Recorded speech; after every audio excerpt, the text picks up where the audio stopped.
is so hot, my desire blocks out the sun. I try to keep it in line, maybe I'm just not the one. But you know I would, but you know I would, but you know I would keep it undercover. We could have each other, but you know I would, but you know I would only let you down. You know I'm gonna change. Things just don't stay the same no more, no more. You know I'm gonna break. You know I'm gonna break your fading heart. But it's over, it's over, it's over now.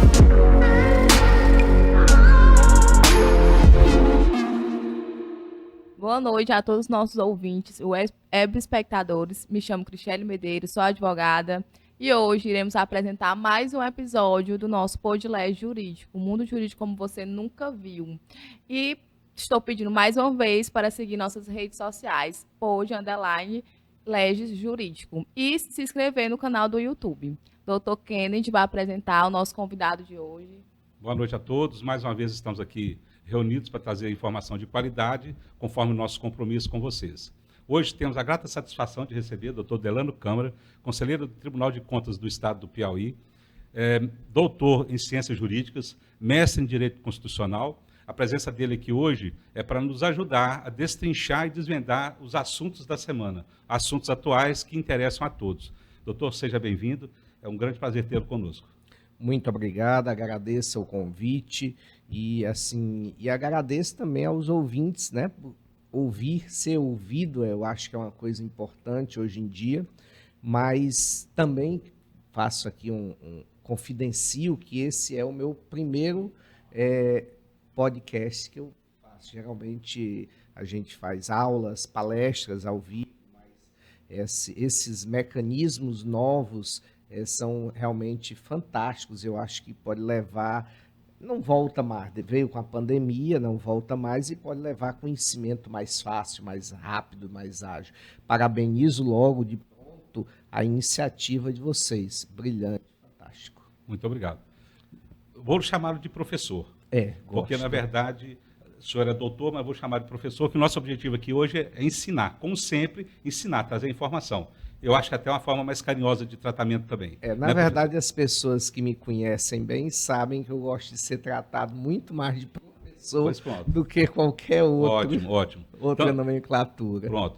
Professor, então é o seguinte, nós vamos tratar hoje de vários temas, mas vamos começar, já que o senhor é conselheiro do Tribunal de Contas, explicando para quem está nos ouvindo quais são as atribuições do Tribunal de Contas, no caso, o Tribunal de Contas do Estado do Piauí.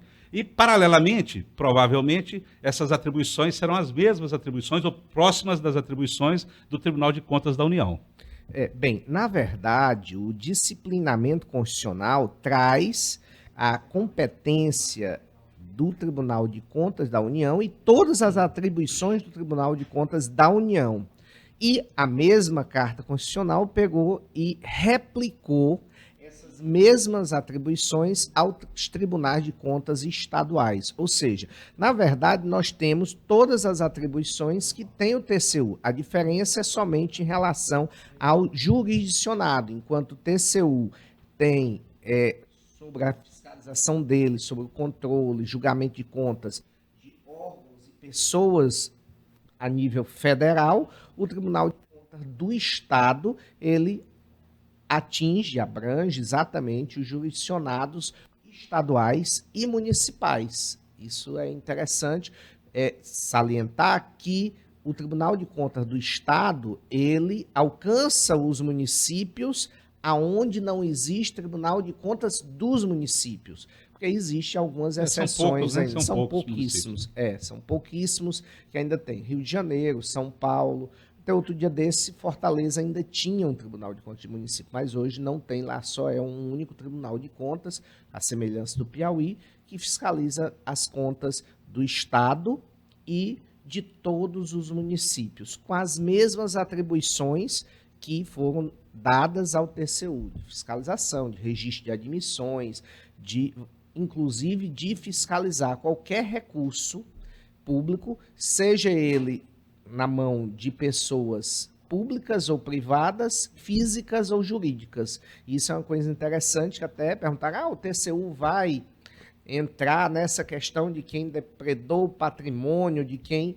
E sim, porque ali é um patrimônio público. Se uma pessoa física está de posse, ela pode se usurpou e levou, etc. É possível sim, porque é um patrimônio público. Isso é uma coisa bem interessante, Sim, já sim. dentro das atribuições, que as pessoas só pensam no julgamento de ser julgado como gestor de algo e não como uma pessoa física que está de posse ou de responsabilidade de cuidar de algum patrimônio público. Sim, e o Tribunal de Contas, vamos falar agora especificamente do Estado, né, que está mais próximo de nós. Sim. O Tribunal de Contas do Estado, ele pode agir só de ofício ou ele pode ser provocado? O próprio cidadão, se ele perceber que há uma divergência, há uma aplicação indevida de recurso, o cidadão ele pode se dirigir ao Tribunal de Contas? Há essa possibilidade? Pode, e como há possibilidade, o Tribunal de Contas mantém, inclusive, uma ouvidoria para isso.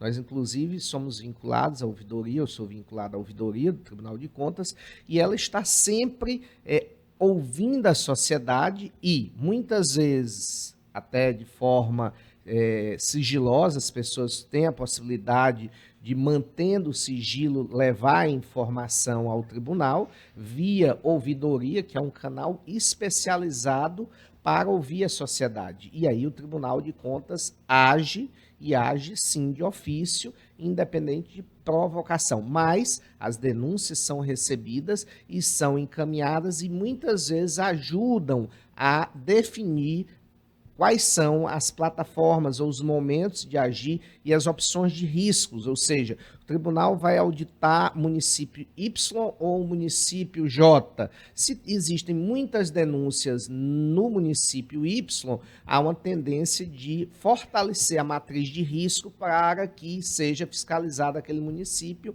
e não outro. Muitas vezes o Tribunal de Contas não tem como estar presente todo o tempo em todos os municípios. Então, ele faz algumas amostragens e algumas escolhas a partir de uma matriz de risco. Então, se você tem várias denúncias em um município, chegadas pela ouvidoria, a tendência é que não, olha, esse município há algum problema. Então, ele terá uma eleição prioritária para ir àquele município, uma fiscalização mais apurada, mais cuidadosa. Certo.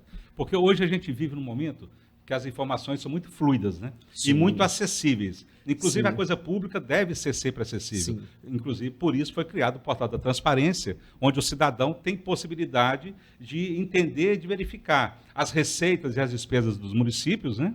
E onde realmente elas estão sendo aplicadas e se estão de fato sendo aplicadas. Porque muitas vezes a gente observa que o município ele informa, ele dá publicidade a um determinado empenho, a uma obra que vai ser começada, vai ser iniciada, onde ele vai investir o recurso público, e aquela obra não acontece. O cidadão teve a informação de que iria acontecer, mas ele, ao adentrar o Portal da Transparência, ele vai ter condições de saber se ela foi licitada, quem foi o ganhador. E o cidadão ele tem feito isso? Vocês têm lá no Tribunal de Contas alguma estatística de participação do cidadão nessas denúncias? Temos. Olha, antes de ser instalada a ouvidoria, e nós tínhamos aí cerca de 50, 80 denúncias por ano, isso são uns 10 anos atrás.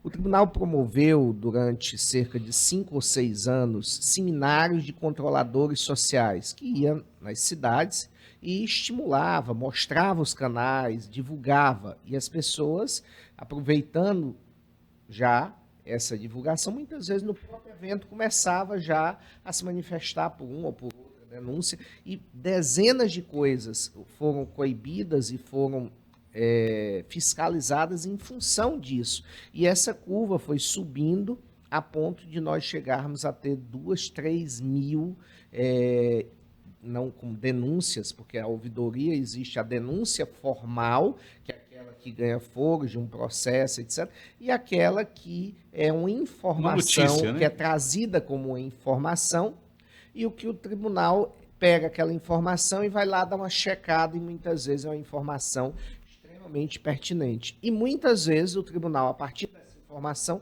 já notifica o gestor e muitas vezes o gestor corrige de pronto, às vezes, porque o gestor percebe que foi identificado o problema. E às vezes, por incrível que pareça, as pessoas acham que sempre o problema é lá do prefeito. E nós identificamos várias situações em que o prefeito sequer tinha conhecimento que estava ocorrendo nos caninhos mais das secretarias e que muitas vezes ele não sabia.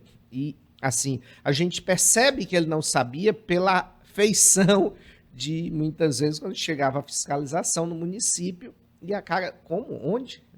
Então, assim, você percebia que o próprio gestor... Então, o Tribunal de Contas, ele não é somente um aliado da sociedade, mas ele é aliado também do bom gestor, aquele que quer mostrar um bom serviço à população, que quer a população satisfeita para que ele possa ser reeleito. Porque, veja bem, o melhor termômetro é a eleição. A eleição vai dizer se o gestor foi bom, se o vereador foi bom em seu mandato, se ele deu atenção àquela comunidade. Mas o Tribunal de Contas, ele exerce sim sua fiscalização e chega nos momentos, mas o Tribunal de Contas muitas vezes também tem uma outra função pouco percebida, que é a função de estímulo e indução de políticas públicas e dessa percepção, desse acordar para muitos gestores. Porque hoje, com a transparência, assim, os gestores têm tido mais responsabilidade com as coisas, porque eles sabem que vai ser visto. Antigamente, no passado, nós tínhamos assim, excrescências de nós descobrirmos que fiscalizamos uma obra repetida. Como assim? Antes, quando nós não tínhamos história de GPS, localização, a gente chegou aí a uma escola, deu ok, só que a escola não era a escola A, era uma escola B do município vizinho. Ou seja, eles conseguiam prestar conta de uma obra que não existia. Hoje isso é muito difícil, é quase impossível, porque você tem um georreferenciamento. Quando visita-se a obra, o técnico vai com o georreferenciamento. Então, os gestores hoje, eles não se arriscam muito a fazer coisas como existiam no passado. Quando eu cheguei no Tribunal de Contas, nós chegamos a fiscalizar poços em que a gente chegava no poço e não tinha sido perfurado, simplesmente não existia. E hoje não, hoje a feição mudou. Nós temos... E aí alguém diz, a corrupção aumentou? Não, a corrupção não aumentou. O que existe é a percepção imediata dela, ou seja, quando você tem essa percepção, ela aparece, é exteriorizada, ocorrem os processos, as pessoas sabem do que está acontecendo. Publicidade, né? Os meios de comunicação estão aí para isso, né? Na época passada, os militares, você diz, na época da ditadura não tinha corrupção. Tinha, o problema é que não se tinha transparência, não se tinha acesso, ninguém conseguia fiscalizar. Para você avaliar, quando eu cheguei ao Tribunal de Contas, havia sigilo das contas das prefeituras, ou seja, como é que uma conta pública está sob sigilo bancário? Isso não existia, a gente teve que, na época, ir à Justiça Federal, entrar com mandado de segurança para que a Caixa Econômica Federal e o Banco do Brasil fornecessem os extratos dos órgãos públicos, que era alegado sigilo. Hoje, nós temos acesso irrestrito a todas as contas. E é interessante, só interrompendo um pouquinho, um exemplo. A semana passada eu estive num município aqui, São João do Arraial. Eu achei muito interessante que o prefeito de lá, ele tem tanta transparência que tem um outdoor na entrada da cidade com o balanço do mês, as receitas e as despesas, onde foram aplicados os recursos. Há 20 anos atrás a gente via esse tipo de coisa, não tinha. Agora, nós temos que aperfeiçoar as gestões em relação às políticas públicas, porque muitos prefeitos estão sendo eleitos sem ter essa percepção de políticas públicas, essa bagagem de escolhas da melhor muitas refeição. Vezes falta de preparo técnico também, né? Mais falta de conhecimento. Dedicado à política e falta um pouco de técnica. E vivência. Então, enquanto você visita uma cidade em que as crianças de manhã estão na escola e de tarde o fundo do quintal da escola é aproveitado como horta, como oficina para ensinar algumas coisas em termos de madeira, né? Movelaria, marcenaria, nós temos outras que simplesmente criança mal assiste a aula e muitas vezes não há essa percepção. E aí você ter essa percepção de quanto de recursos que existem para que se traga e se desenvolva, para que você possa impulsionar os municípios, porque nós somos ainda muito carentes. Agora, também somos carentes por conta do modelo de gestão e o Falta de modelo atitude muitas vezes, né? Não, mas principalmente pelo modelo de tributação. Veja bem, a nossa tributação beneficia você instalar uma indústria em São Paulo e não no Nordeste. Porque quando se você quiser, e aí eu acho isso que é importante que os gestores, que os vereadores, que os políticos do Nordeste acordem para isso, porque na verdade nós estamos no modelo que é fadado a gente continuar subdesenvolvido. Quando você vai fabricar qualquer produto, uma caneta que seja, todos os produtos você incide o ICMS, o IPI, em valores altíssimos. A gente não tinha que ter uma tributação tão alta de ICMS sobre o consumo, mas sim uma tributação mais alta sobre a renda, sobre especulação financeira. Isso precisa ser revisto. E aí, o que é que acontece? Se você tem uma tributação alta para fazer uma caneta, você, para instalar a indústria, você vai ter que ter o dinheiro para montar os equipamentos, o dinheiro para a matéria-prima, mas tem um detalhe, ele ainda vai ter que ter o dinheiro para os tributos. Por quê? Porque quando você fabrica aqui no Nordeste e manda para o Sul, você tem que antecipar o ICMS. E o ICMS antecipado no Nordeste é mais alto do que o ICMS antecipado no Sul. Então, a indústria prefere se instalar no Sul porque ela vai antecipar menos, ou seja, ela vai precisar um pouco menos de capital inicial, porque ele não sabe nem se vai vender o produto, mas já terá que ter pago o IPI, o ICMS e vários outros, COFINS COFINS e tal. Entendeu? Então, nós criamos um modelo em que o país precisa rever urgentemente. E essa revisão exige a pressão de quem? Dos prefeitos, a pressão de vereadores, de deputados e a conscientização de que muitas vezes a gente vê agora, recentemente a gente viu na televisão, o pessoal lá de São Paulo contra qualquer modificação tributária. Lógico, porque o modelo de tributação favorece privilegia o Sul, privilegia São Paulo. Então a gente tem que mexer mesmo nisso. E além disso, o modelo de tributação que nós temos hoje, ele faz com que quem paga mais impostos é a classe média e a classe pobre, sem nem perceber que paga.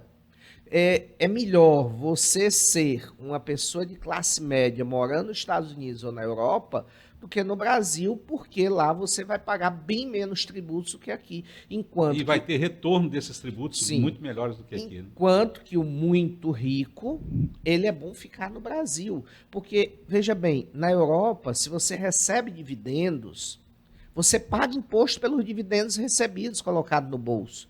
Aqui, se você retirar todo o lucro da empresa, em termos de dividendos, você não vai pagar um centavo de imposto. Então, veja bem, na Europa, nos Estados Unidos, você tem empresas centenárias. No Brasil, nós não temos.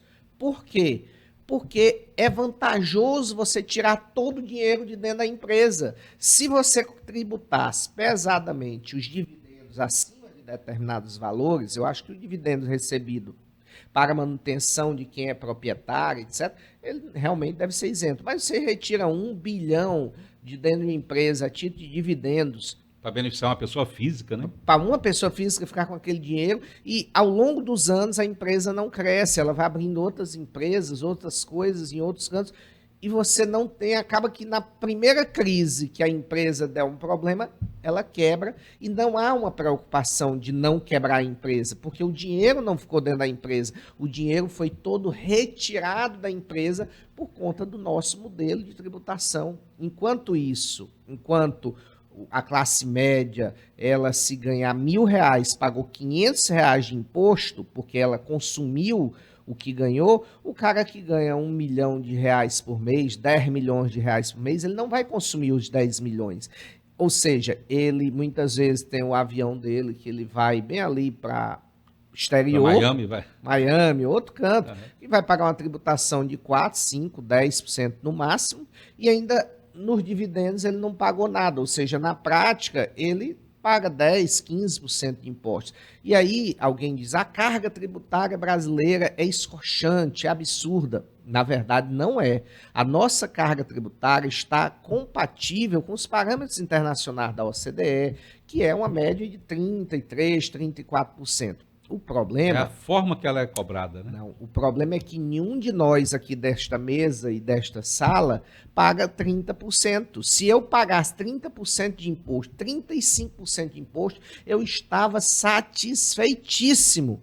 O problema é que é uma média, ou seja, nossa média ao dar 33, 34, significa dizer a média entre todos os pagantes. Aí, se alguns só pagam 15%, alguém tem que pagar o restante. Então, ninguém desta sala aqui paga menos do que 50%. Por quê? Porque nós pagamos em tudo que nós consumimos. O que nós ganhamos, geralmente, nós consumimos. Nós não acumulamos todo mês R$1 milhão para guardar e ficar sem mexer. Então, o que a gente ganha, a gente consome e, ao consumir, nós pagamos isso em impostos. Então, além de que quem ganha um pouquinho mais, já nos R$10 mil, já incide 27,5%. Na Europa, você tem alíquotas nos Estados Unidos que chegam próximo de 50%. Mas não para quem ganha $1.000, $2.000, $3.000. Não. 1.000, 2.000 euros, não. E aqui no Brasil, com 1.000 euros, você já está quase no teto máximo. Com 2.000 euros, é teto máximo.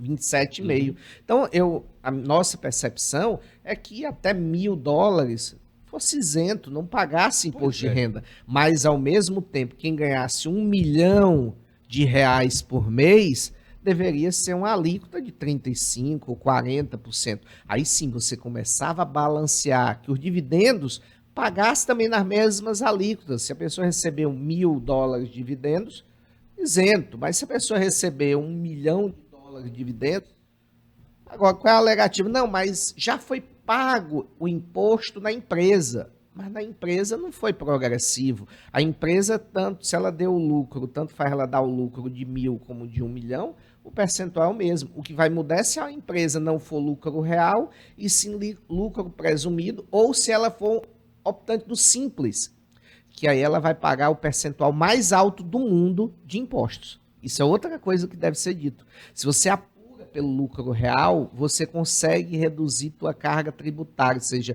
as grandes empresas pagam percentualmente menos do que o microempreendedor, do que aquele que é pelo regime do simples. Então, por quê? Porque ele paga seu faturamento. É matemática, quer dizer, ele lucre ou tenha prejuízo. Se ele tiver prejuízo, ele vai pagar imposto da mesma forma. Mas, professor, essa discussão, essa discussão tributária, da carga tributária, do nosso modelo de cobrança de tributos, essa discussão já tem décadas que ela está aí, posta, tanto no setor empresarial quanto no setor político, a parte legislativa e executiva. Inclusive, voltou à tona agora com a mudança de governo, se vai sair ou se não vai sair essa reforma tributária, que é necessária e talvez nós tenhamos agora um momento mais propício para isso, né? Uma vez que o governo federal tem todo o apoio do Nordeste, né, foi eleito majoritariamente com o apoio do Nordeste, conseguiu fazer para todos os governadores do Nordeste, muitos senadores estão com o governo, ele é majoritário no Nordeste. Será que a gente consegue tirar isso do papel? Essa reforma tributária? Esse é o grande desafio. Né? Veja bem, a nossa reforma tributária ela já deveria ter acontecido há cerca de 10 anos atrás. Nós não conseguimos.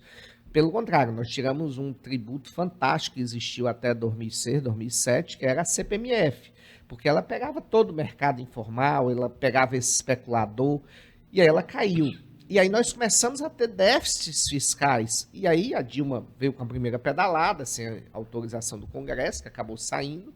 Depois nós tivemos o Michel Temer, que deu uma pedalada aí de 150 milhões, e a gente já vai aí num déficit de 300 milhões, e criando constitucionalmente um teto para não gastar. Só que o problema não é não gastar, a gente precisa de um teto para resolver, não é o teto de despesa, e sim de receitas. Então, A antiga lei de responsabilidade fiscal, ela fazia a opção que o governante deveria dizer se vai aumentar a receita ou reduzir a despesa.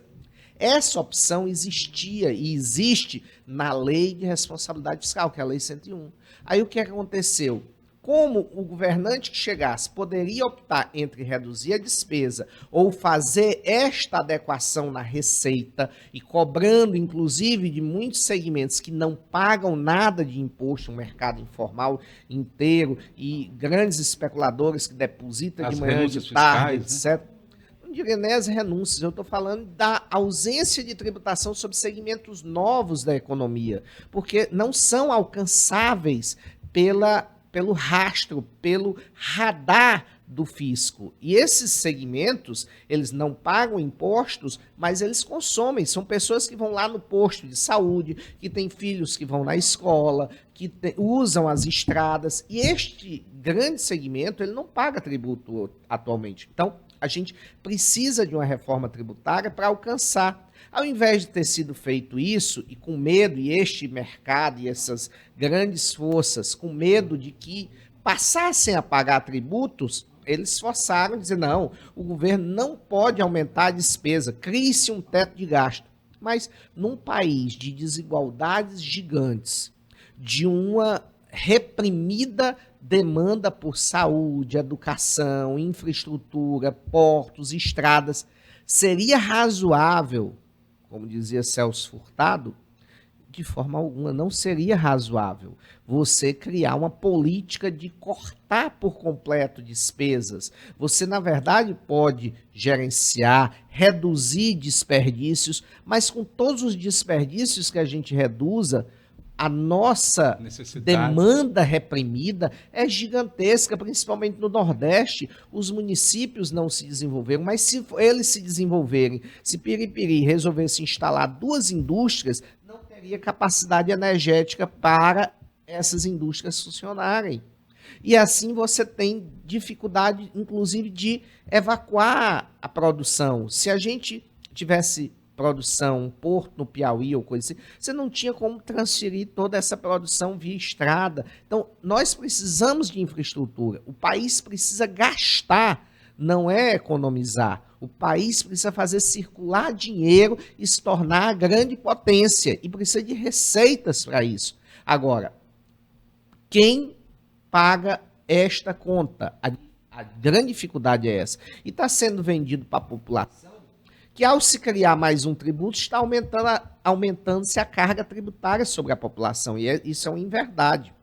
Porque, na verdade, se você ficar com os tributos que já existem, nós vamos ter um aumento da carga tributária sobre as pessoas que já pagam os mesmos tributos. A gente precisa de tributos novos que alcance essas tecnologias novas, essa indústria 4.0, essa indústria que funciona às vezes fantasma, que você não vê, que compra. Não tem uma sede física, não muitas tem uma vezes nem sede física, não tem, você não consegue identificar. Para reclamar, então, você não sabe nem onde é que ela está.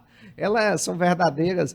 Hoje até os iFoods estão usando as chamadas Dark ou Ghost cozinhas, né? Cozinhas fantasmas que lá só faz a produção e entrega. Aí você vai atrás, o fisco vai atrás de onde é que fica. Está lá o endereço oficial, lá no bairro X, mas ela tem cozinhas espalhadas em vários bairros na cidade grande e entrega através dessas cozinhas que o fisco não tem o menor controle e nem tem como ter. Então, ou nós revemos o nosso sistema tributário para que todo este mercado informal, especulativo, que muitas vezes deposita de manhã, saca meia hora depois, deposita novamente, só para produzir muitas vezes a subida ou descida do dólar, ou para a subida ou descida, que nada produz. Nós temos que privilegiar o mercado de investidores que vem para cá, não para botar o dinheiro de manhã e sacar de tarde e sair com 10, 20, 30% sacando esse recurso do Estado brasileiro, da nossa nação, dos nossos, de todas as pessoas, mas sim empresas que venham para botar uma indústria, por exemplo, em Piripiri, ela quer botar uma indústria lá no Nordeste. Vamos incentivar aqui com o terreno, com uma parte da energia sendo subsidiada, e aí sim, esse investidor vem, mas não para ser um especulador, mas sim para gerar emprego, renda e realmente proporcionar o desenvolvimento. Do outro lado, o Estado precisa ter dinheiro para ter propiciado infraestrutura de energia, de estradas, de educação, de treinamento técnico para estas pessoas, porque não adianta a gente só cortar despesas e dizer, não, o Estado não vai mais gastar com educação, vamos pagar de salário mínimo. Essa indústria não vem porque ela precisa de gente qualificada também. Então a gente precisa investir nas pessoas, na qualidade de vida das pessoas. E as pessoas ganhando bem, seja remuneradas pelo Estado, seja pela indústria, seja... ela passa a ter capacidade de consumo, e essa capacidade de consumo permite as cidades se desenvolverem, permite que a pessoa compre mais alguma coisa na bodega, que a bodega mande fabricar alguma coisa, que houve uma demanda lá de uma camisa, de uma gravata, de um arranjo para um casamento, para uma festa, para um aniversário, para um batizado. Tudo isso é circular e fortalecer a economia. Então, não se fortalece a economia no modelo de cortes e de teto como foi imposto. Sim, essa colocação do senhor está muito em consonância com o que vem sendo pregado pelo novo governo. Sim. No âmbito federal. Ele tem criticado muito essa questão do teto de gastos, principalmente o presidente Lula, que ele tem falado muito a respeito disso, justamente justificando a necessidade de investimento, de reduzir as desigualdades sociais e as desigualdades regionais, Sim. como o senhor acabou de citar. Mas seria justificável. O ideal seria esse mundo que o senhor acabou de colocar. Seria uma reforma tributária que pudesse propiciar uma maior arrecadação, uma arrecadação de melhor qualidade, para que fosse aplicado nos setores onde é necessário o investimento. Mas, infelizmente, uma reforma tributária, a gente sabe, como o senhor acabou de dizer, que há 15 anos que vem se falando nela e ela nunca sai. E ela não vai sair de hoje para amanhã, né? Então, num primeiro momento, o que o governo federal pretende e quer conseguir junto ao Congresso, que vai tomar posse agora em fevereiro, é justamente flexibilizar essa questão do teto de gastos. Só que, para quê? Qual o fundamento? Para que ele possa implementar os programas sociais, mantê-los principalmente, que implementar, se conseguir manter já está de bom tamanho, né? Sim. Mas ele pretende ampliar, porque ainda há necessidade de uma certa ampliação. Seria justificável, antes que aconteça essa reforma tributária, seria justificável o endividamento público, porque para ele conseguir aumentar os gastos, hoje é só via endividamento. Sim. Esse endividamento lá na frente não afetaria o cidadão com a taxa de juros maior, com mais dificuldade nos próprios investimentos? Veja bem, nem todo endividamento, quem estudou e acompanhou a história do mundo, os Estados Unidos e a Alemanha, no pior momento de crise, ao invés de cortar despesas, ambos produziram não, os Estados Unidos, só um parênteses, os Estados Unidos é o país mais endividado do mundo, né? Mas foi exatamente nas políticas keynesianas, Keynes é um filósofo que dizia, olha, a gente tem Pós-Segunda Guerra, né? Pós-Segunda Guerra, que aí na época o Franklin Delano Roosevelt, né, aproveitou as ideias dele e fez houve o crash da Bolsa de Valores lá, ou seja, a Bolsa de Valores quebrou, acabou.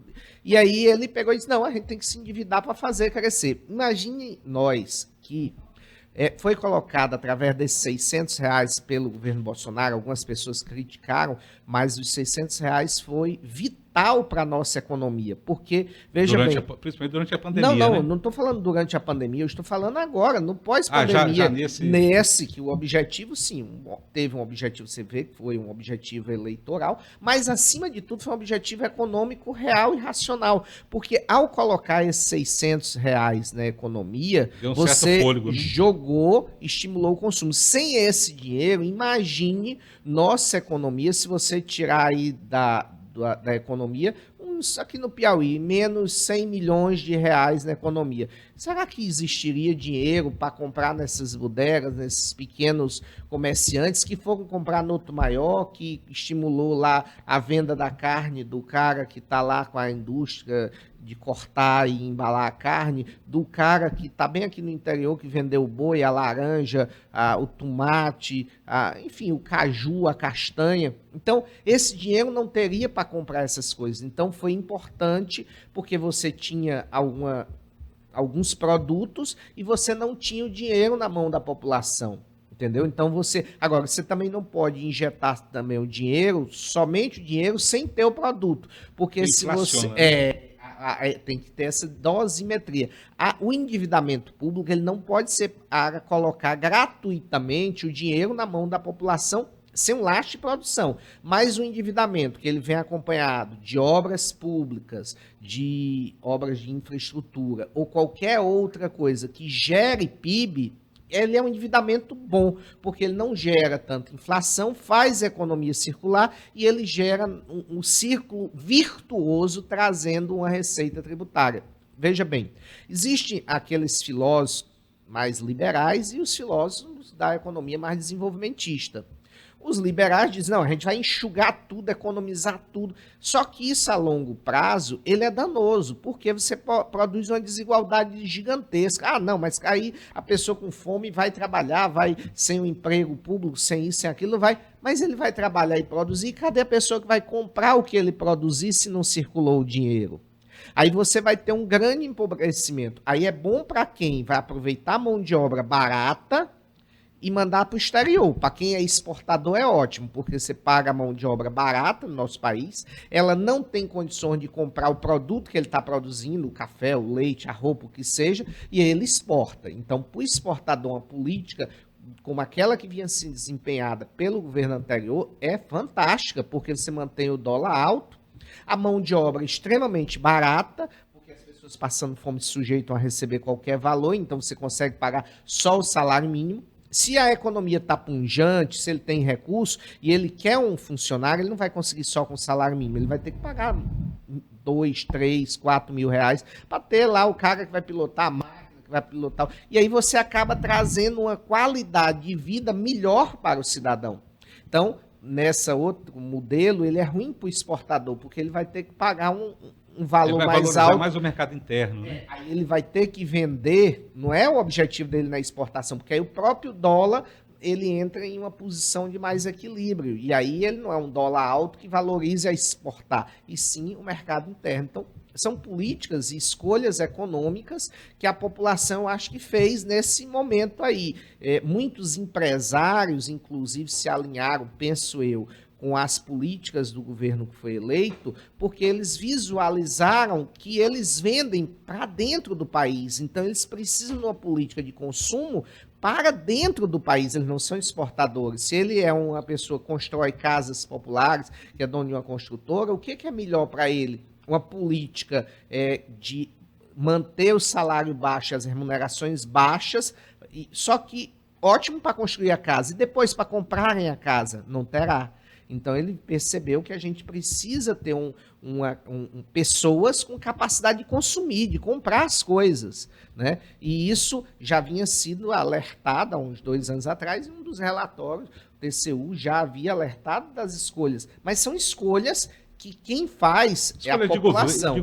População é a população. Não, primeiro é a população, porque ao ela eleger o A ou o B, ela está sinalizando qual é a política econômica que ela quer ver naquele país. Né? Muitos, contudo, não perceberam isso e votaram, não votaram em função de uma política econômica. Muitos votaram por uma questão outra, psicológica, religiosa, por aí foi. Mas em termos de quem olhou em termos de política econômica, eu acho que olhou essas duas coisas. Mas a grande população nossa não percebe, não tem esse conhecimento de quando ele vai comprar um leite condensado, um enlatado, ali tem uma carga tributária muito forte. E que se você tem a opção de criar uma tributação sobre o mercado financeiro como um retorno da CPMF, você também, alguém diz, não vamos botar a CPMF, vamos aumentar 5% aqui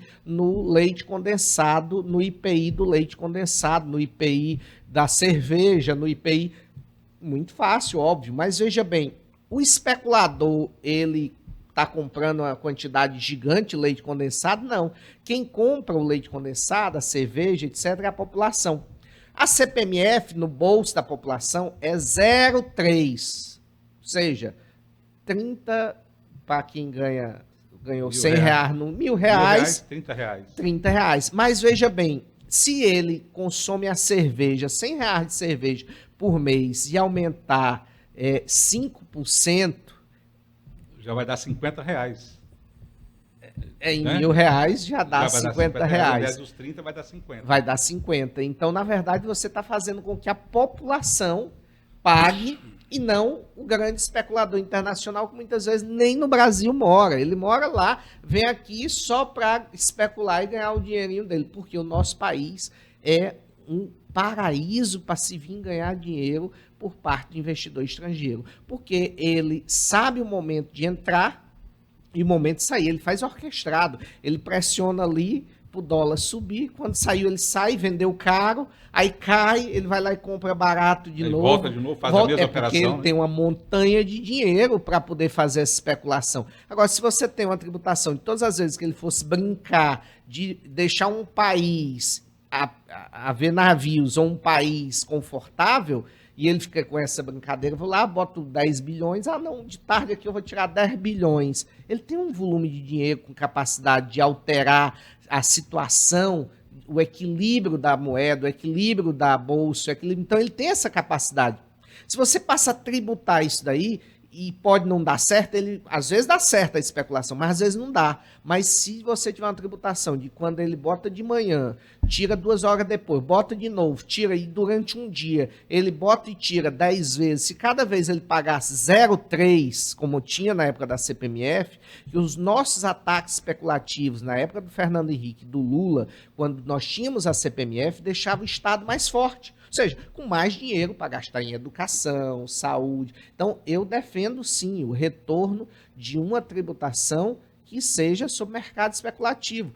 Não, mas eu sou um investidor internacional. Tudo bem, se você está vindo para que o dinheiro fique de forma contínua, tudo bem. Mas se você vai ficar tirando e colocando, não é vantagem. Esse não é um dinheiro vantajoso para nós. Pois é, falando do teto de gasto, da quebra do teto de gasto para que se faça investimentos em infraestrutura, que se faça investimentos para reduzir a desigualdade, isso é uma posição de governo, o governo agindo, o governo Sim. como indutor desse desenvolvimento. Né? Sim. Mas não seria também viável estimular a iniciativa privada para que ela fizesse esse investimento, para que ela, e há possibilidade disso? Por exemplo, vou só dar um exemplo que está muito discutido esses dias, a questão da privatização do Porto de Santos. Né? O governo federal, no primeiro momento, já disse que é contrário à privatização do Porto de Santos. O Tarcísio, que é o governador de São Paulo, que foi quem trabalhou esse processo de privatização, não só este, como vários processos que aconteceram durante o governo anterior, não seria também saudável estimular a participação da iniciativa privada nesses investimentos? A grande pergunta para você, quem é que vem, por exemplo, botar um porto, um aeroporto numa cidade do interior do Piauí? Vamos privatizar, vamos. As pessoas só querem a privatização da coisa que já está funcionando e dando lucro. Então, assim, é muito fácil. E veja bem, Mas aí nós estamos falando não é só de lucro, de questão de eficiência, né? Porque a grande crítica a questão de eficiência, né? Sim. E custo também, que são os custos mais elevados. Pelo menos a crítica que a gente vê é essa. Se comparar, por exemplo, os custos do Porto de Santos com os custos do Porto de Hamburgo, por exemplo, nós temos custos quase 3 vezes mais elevados do que o do Porto de Hamburgo. Então, essa questão também seria interessante. A gente privatizou muitos aeroportos. Vários aeroportos foram privatizados.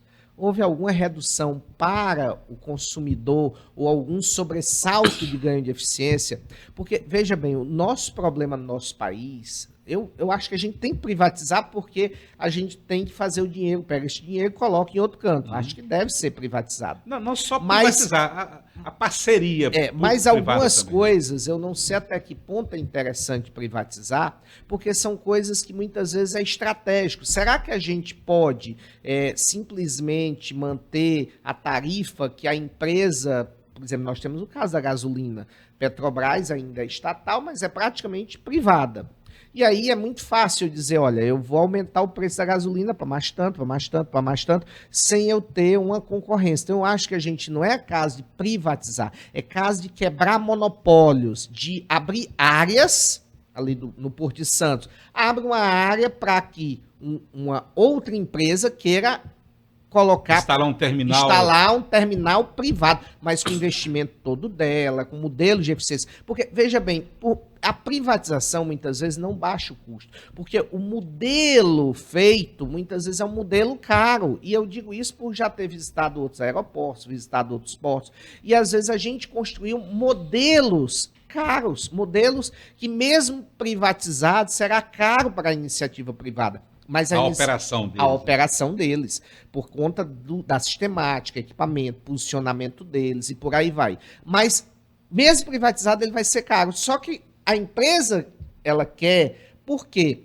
Porque existe um chamado princípio do equilíbrio econômico-financeiro que garante que a empresa reajuste o preço da tarifa, seja do embarque e desembarque dos navios, e só vai ter ele em Santos, que reajuste o preço da gasolina, que reajuste o preço da nossa energia. Então, se eu tenho uma montanha de dinheiro, o que é melhor eu comprar? Um supermercado, que do lado pode se instalar um supermercado concorrente, e esse concorrente pode fazer com que eu tenha lucro ou prejuízo, e numa relação em que eu tenho uma outra atividade comercial, eu posso ter lucro ou prejuízo, ou eu colocar o meu dinheiro em algo que não dá prejuízo, porque está garantido o equilíbrio econômico, eu transfiro o preço para a população. Seja eu eficiente ou não. Veja bem, se a minha empresa de energia, de portos, de água, de aeroportos, não for eficiente, e eu demonstrar na planilha que eu tenho todas as despesas, eu não tenho como demonstrar e provar nível de eficiência. Não é colocado isso em nenhum modelo de privatização. Então, se o modelo lá já custa a tarifa R$3 por tonelada, etc., e você dissesse, não, vem para quem ficar administrando a 2.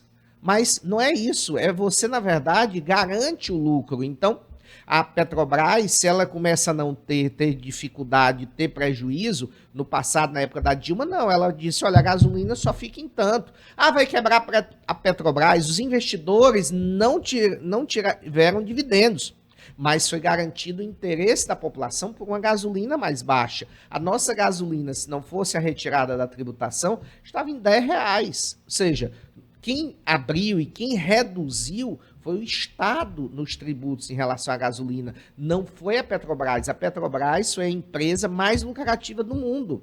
Mas eu pergunto, tinha outra empresa para competir e botar a gasolina por um preço mais baixo aqui no nosso país? Não, ela dizia o preço que queria e diz, olha, o meu preço é tanto porque eu tenho que garantir o lucro dos investidores. Para mim, que sou investidor naquele momento, que isso é ótimo, eu coloquei meu dinheiro lá, recebi 80% de dividendos, ou seja, aonde é que eu vou conseguir botar 100 e receber 80? Em canto nenhum. Normalmente o que você consegue no mercado financeiro é 1% ao mês, 12%, 15% ao ano, por mais que você tenha juros altos, entendeu? Mas nós garantimos dividendos nessas empresas muito superiores. Por quê? Vamos privatizar. E aí a empresa privada, sem concorrência, vai montar a planilha dela, que muitas vezes a gente não tem acesso a se esse fornecedor dela é esse preço, ela poderia conseguir um fornecedor mais barato, e ela não está interessada no fornecedor mais barato, que aquele fornecedor... Ela pode fazer o preço dela, né? Ela pode fazer o preço dela, e aquele fornecedor é muitas vezes aquele que é o amigo, que tem a relação, etc. E ela diz, não, só pode ser fulano. Não está sujeito à licitação, porque é uma empresa privada. Então, assim, essa história de que a empresa privada é sempre o melhor modelo, não necessariamente, porque os fornecedores dela poderão ser todos sem licitação. E aí ela fazer o preço, inflacionar o preço, e quem vai pagar isso é a população, sem ter necessariamente esses ganhos de eficiência. Então, privatizar uma coisa lucrativa e uma coisa que não tem competição é fácil. Então, eu não defendo a privatização, eu defendo a quebra do monopólio. Eu entendo que não pode ter monopólio da Petrobras, que a competição ajuda a baixar o preço. Nos Estados Unidos não tem monopólio, na Europa não tem monopólio. Por que a gente precisa? Por que a gente vai vender uma empresa para ficar na mão de alguém com um monopólio de... Não, eu acho que a gente não deve se desfazer do patrimônio, até porque a Petrobras, os dividendos dela, ajudaram no governo anterior exatamente ter recursos para gastar com social, para ajudar a equilibrar as contas públicas. A Petrobras foi que permitiu a redução e o positivo... 50 bilhões só no ano passado. Pois é, o positivo do ano passado veio da Petrobras. Ou seja, ao invés de cobrar impostos, a gente manteve a lucratividade alta. Tudo bem, o Estado ganhou, mas esses investidores, esses outros 50% aí, que é muito mais, na verdade, porque 50% de capital votante, mas você tem outros 300% de capital não votante. Ou seja, esse outro lado ganhou uma montanha de dinheiro em cima de todos nós que estávamos abastecendo o carro. Nós não pagamos impostos para o Estado devolver com educação e saúde. Nós pagamos o quê? Dividendos. Oferecemos lucro para a Petrobras para que ela pagasse os dividendos. Para que ela pagasse dividendos. Veio um pedacinho para o Estado e a outra grande fatia foram para investidores, inclusive investidores internacionais, que botaram seus dividendos no bolso e foram embora do país. Sem pagar impostos e foram embora do país com esse dinheiro. O nosso país foi sangrado desse dinheiro. Eles foram com o dinheiro para fora. Não foi um dinheiro que ficou aqui para propiciar mais consumo, para propiciar melhor riqueza e com a riqueza, aí sim você tem oferta de trabalho melhor remunerada. Mas é muito fácil você dizer, vamos... economia liberal num país miserável que eu vou poder ofertar um emprego ao salário do valor que eu quiser. Eu vou poder pagar o médico, o advogado, todo mundo o salário que eu quiser, porque tem muito e não tem emprego. Agora, num país rico, ser economia liberal é fácil, é melhor para... Por quê? Porque tem pleno emprego. Aí eu posso dizer, não, eu só vou trabalhar por 3 salários, porque eu vou... E a pessoa pega. Por quê? Porque tem outra acolá que só vai por 4. Então você gera uma coisa saudável, mas num país miserável, você ir com a economia, dizer que uma economia liberal é bom, não, é bom para quem? É bom para o investidor internacional que pega mão de obra barata, especula e vai embora com o nosso dinheiro. Durante a última campanha presidencial, muito se falou de economia. Sim. Né? Muito se falou de economia e muito foi propalado pelo governo anterior da pujança da nossa economia, inclusive citando taxas de inflação que hoje estão menores do que nos Estados Unidos, menores do que na Europa, que a gente tem um grande superávit na balança comercial, e dourando a pílula, né? Dourando a pílula. Será que esses números realmente eles são condizentes com a realidade? Porque se fez um paralelo entre, por exemplo, esses países desenvolvidos e os nossos vizinhos aqui, principalmente a Argentina, que está sempre pareia com o Brasil, né? Aquela competição em todos os setores. Que lá a inflação chega a 100% ao ano. A Argentina, política econômica totalmente diversa, né? Diversa. Mas será que essa política que nós acabamos de sair dela, porque certamente o novo governo entrou agora, não deu ainda tempo dele mostrar a que veio, né? É verdade. Está se instalando ainda, administrando as crises iniciais, né? O senhor acha que o novo governo ele vai realmente por um modelo econômico bem diverso do que aparentemente teve um resultado positivo? Veja bem, o resultado, você tem que entender o resultado positivo, porque o resultado positivo, por exemplo, de uma balança comercial, significa dizer que eu exportei muito.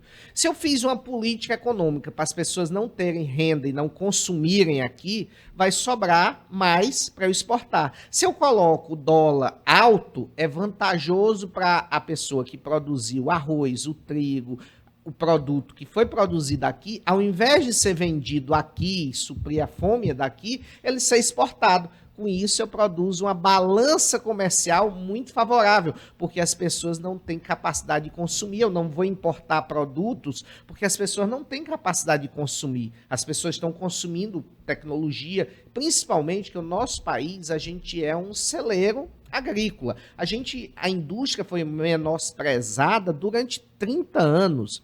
Nós criamos um modelo para não nos industrializarmos, enquanto que o setor agrário, ele praticamente não pagava impostos e mandava tudo para fora, e com isso balança comercial positiva. Do outro lado, os equipamentos, a gente tem equipamentos que, se forem produzidos no Brasil, nós temos todo um conjunto de impostos que é cobrado antes de vender o equipamento. Então é melhor a indústria se instalar no Japão, vender, já produziu, Aí vende, e aí sim o comerciante vai ficar com o custo disso, e não a indústria. Então, não é bom ser indústria no Brasil, é melhor ser indústria na China, nos Estados Unidos, e vender para o Brasil, porque você não tem que ter o dinheiro do capital de instalar a indústria, o dinheiro do capital dos insumos de matéria-prima, encerrou aqui no exterior. No Brasil, ele ainda vai ter que ter o dinheiro do capital, dos impostos antecipados, antes de saber se vai vender. Enquanto que lá no exterior, não, ele teve dos insumos, do equipamento, chegou o comerciante estrangeiro e diz, eu quero comprar aqui de você isso daqui.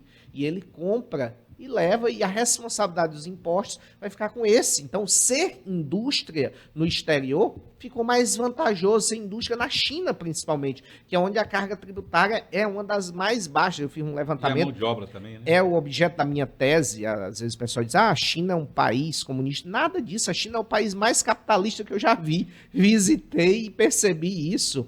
Você tem desigualdades gigantes. O Estado é sócio em tudo, mas se você montar uma indústria, e aí o Estado é sócio seu, metade do que você ganhar, tipo uma Petrobras, vai ficar com o Estado. Só que o Estado não vai dar para o povo. O Estado lá investe em infraestrutura, etc. E você anda no seu Porsche e os seus empregados muitas vezes têm uma condição subhumana de trabalho explorada da mesma forma que no mercado liberal. O que seria um comunismo? O comunismo seria igualdade para todo mundo. O dinheiro do Estado ser distribuído com as pessoas. Nós não temos comunismo em canto nenhum deste mundo. O comunismo lá de Jesus Cristo, que eu digo que o maior comunista que nós tivemos foi Jesus Cristo. Nós não temos. Lá é uma economia liberal que o Estado é sócio. Só isso. Entendeu? Predadora, né? Predadora. Não tem, lá a pessoa não tem programas de assistência, etc. Então, eu digo que o nosso país também é um país muito bom para com a população. Graças ao processo democrático, nós temos redistribuição de renda. Por quê? Porque os governantes são eleitos, ele tem algum compromisso com a população de devolver com essa redução da desigualdade. Também não pode se investir só em infraestrutura. Não tenho dúvida que a China será muito mais forte do que os Estados Unidos, que qualquer país. Mas a que custo para essas gerações que estão lá trabalhando sem nenhum direito? E sabe-se lá quando vão ter esses direitos e vão usufruir da riqueza chinesa? Ou se vai ser só os staffs, as elites, etc. Lá também tem elites, não tem essa história. Cuba foi um comunismo, mas também não deu certo, porque veja bem, se eu, sem trabalhar, balançando na rede, ganho 10 e trabalhando ganho 10... O que eu vou querer? Ficar na rede. Então, Preferência não escorrer, aproveitar o ventinho lá. Então é um modelo que não dá certo. Mas nós também não podemos fazer um capitalismo selvagem de maneira... E aí vem a resposta àquela questão da política do governo anterior. A longo prazo, nós iríamos ter um empobrecimento da população. E esta população, com pessoas inteligentes, miseráveis ali, sem condição nenhuma de crescer, vendo o outro rico num carro de muito luxo e ela sem nada, você acha que essa população iria ficar quieta e de mãos cruzadas? Certamente se defragaria os conflitos sociais. Né? Sim, furtos, roubos, e aí você ia ter invasões, você ia ter realmente muitos conflitos sociais. Para as pessoas que moram no país, esses conflitos sociais é bom? Claro que tem ali uma terrinha, um sítiozinho que não tem uma guarda armada, tratores, etc., para deixar o cara tão longe. É bom ou ruim o conflito social? É péssimo, porque ele vai ter na porta dele batendo. O pequeno empresário que pode ter seu estabelecimento invadido e furtado de tudo, porque a fome campeando... Contra a fome, sobrevivência está acima de tudo, a pessoa perde qualquer valor. Então, a longo prazo, nós iríamos produzir uma massa e essa massa iria trazer consequências. Eu prefiro o modelo desenvolvimentista, Celso Furtado, que você realmente faz com que as pessoas ganhem, consumam e você produza... Que provavelmente é o que esse novo governo pretende implementar. Ele está... você vê que a equipe está nessa linha. Você vê que, por exemplo, as receitas, eles sabem que não podem fazer uma reforma tributária imediata, mas eles sabem que nós temos mais de 1 trilhão de tributos não recebidos pelo Estado. Porque ainda tem isso, o muito rico, ele paga advogados para ficar questionando e vai tirando os dividendos da empresa. Quando a empresa está só o buraco, ele já vendeu as ações, já O Estado não tem como recuperar os tributos. Aí entrega a empresa e bota leilão, e o Estado foi quem perdeu, ficou sem os tributos. Então, assim, nós temos 1 trilhão. Quanto é que isso daí não dá? Isso aí dá para dar um equilíbrio econômico aí de uns 2 ou 3 anos até que se reveja Mas aí também e se faça a reforma depende muito tributária. também do Poder Judiciário, né? Não. Da tramitação desses processos. O que o governo está propondo? Ele está dizendo, olha, eu vou dar linha de financiamento para as empresas poderem reinvestir e crescerem, mas só para a empresa que esteja com tributos em dia. Mesmo sem discussão judicial. Tem os tributos em dia e, portanto, sem discussão judicial. Do outro lado, eu estou dando a oportunidade para você quitar, você devia 10 milhões, quitar por 5 milhões. É vantajoso para você quitar por 5 milhões? Porque você vai poder pegar linhas de crédito, ou seja, você traz o equilíbrio momentâneo, imediato para o governo fica com dinheiro para reinvestir e o dinheiro vai circular. Volta para você como financiamento. Como financiamento, já com o Estado mais equilibrado, e aí ele volta com. Ele não vai dar mais o financiamento de graça. Ele diz, mas eu vou dar se você aumentar a quantidade de emprego, se você tiver um perfil X, um perfil tal, que seja um perfil mais saudável. Porque você também pegar uma empresa que vai lá, suga tudo, desfloresta, explora, bota o boi no pasto, aí depois que vira o deserto, tira o boi, mata o boi, e aí ele tirou as árvores, exportou, tirou tudo e deixa lá o deserto como está. É o prenúncio do que que está se vendo na Amazônia, que a terra do Amazonas, ela é uma terra que não é fértil. Você tirar a cobertura vegetal, ela serve para um processo de desertificação. Você coloca o gado, explora ali 1, 2, 3, 5 anos, e muitas vezes, se essa floresta tiver uma clareira muito aberta e muito grande, ela não vai conseguir se recuperar. E aí, você vai ter um problema ali de desertificação. Então, eu vejo que a gente tem que pensar em termos de políticas sustentáveis. Então, assim, algumas opções do governo anterior em termos de políticas econômicas, elas imediatamente produziriam realmente uma situação confortável, aparentemente de bons números, etc. Mas a longo prazo, um passivo social gigante, um passivo ecológico, um passivo ambiental. Então eu acho que tem que se pensar isso daí com mais equilíbrio, com mais sensatez. Agora, nós tivemos no governo anterior também políticas na área de desenvolvimento, a questão de aeroespacial, que a gente não tinha nada, etc. Então, nós tivemos segmentos que foram realmente privilegiados e que eu acho que o governo atual deve observar aquilo que havia do governo anterior. Aproveitar o que era de bom, né? De excelente, de bom, de excelência, e deve ver o que tinha de problema, que eu acho que um dos maiores problemas do governo anterior era a questão da linha de política econômica. Mas o próprio presidente da época dizia, olha, eu não entendo nada de economia, eu vou deixar com o fulano. E aí o fulano, ele é um economista eminentemente de uma linha liberal. Nós não poderíamos pensar... Esperar outra atitude. Não, porque se ele é de uma escola extremamente liberal, ele não iria, de repente, se filiar a uma escola de desenvolvimentista, ou uma escola que está preocupada em deixar a população com um salário mais alto, com a renda melhor, com as pequenas empresas tendo esse mercado consumidor. Não, a minha preocupação é com a grande empresa, é com a macroeconomia. E eu acho que a gente, num país subdesenvolvido como nós não podemos pensar só dosou, macro. Poderia ter dosado um pouco mais. Dosou, né? No final. Pois é, no finalzinho agora dosou, mas era tarde. Aqueles R$600... Ficou provado que nós estávamos antes dos R$600, o comércio estava parado, estava tudo parado, a fome, as pessoas estavam com fome. Nós íamos chegar próximas eleições num momento de uma situação muito difícil. E aí ele teria tido uma resposta nas urnas, mostrado de, liberal ninguém quer.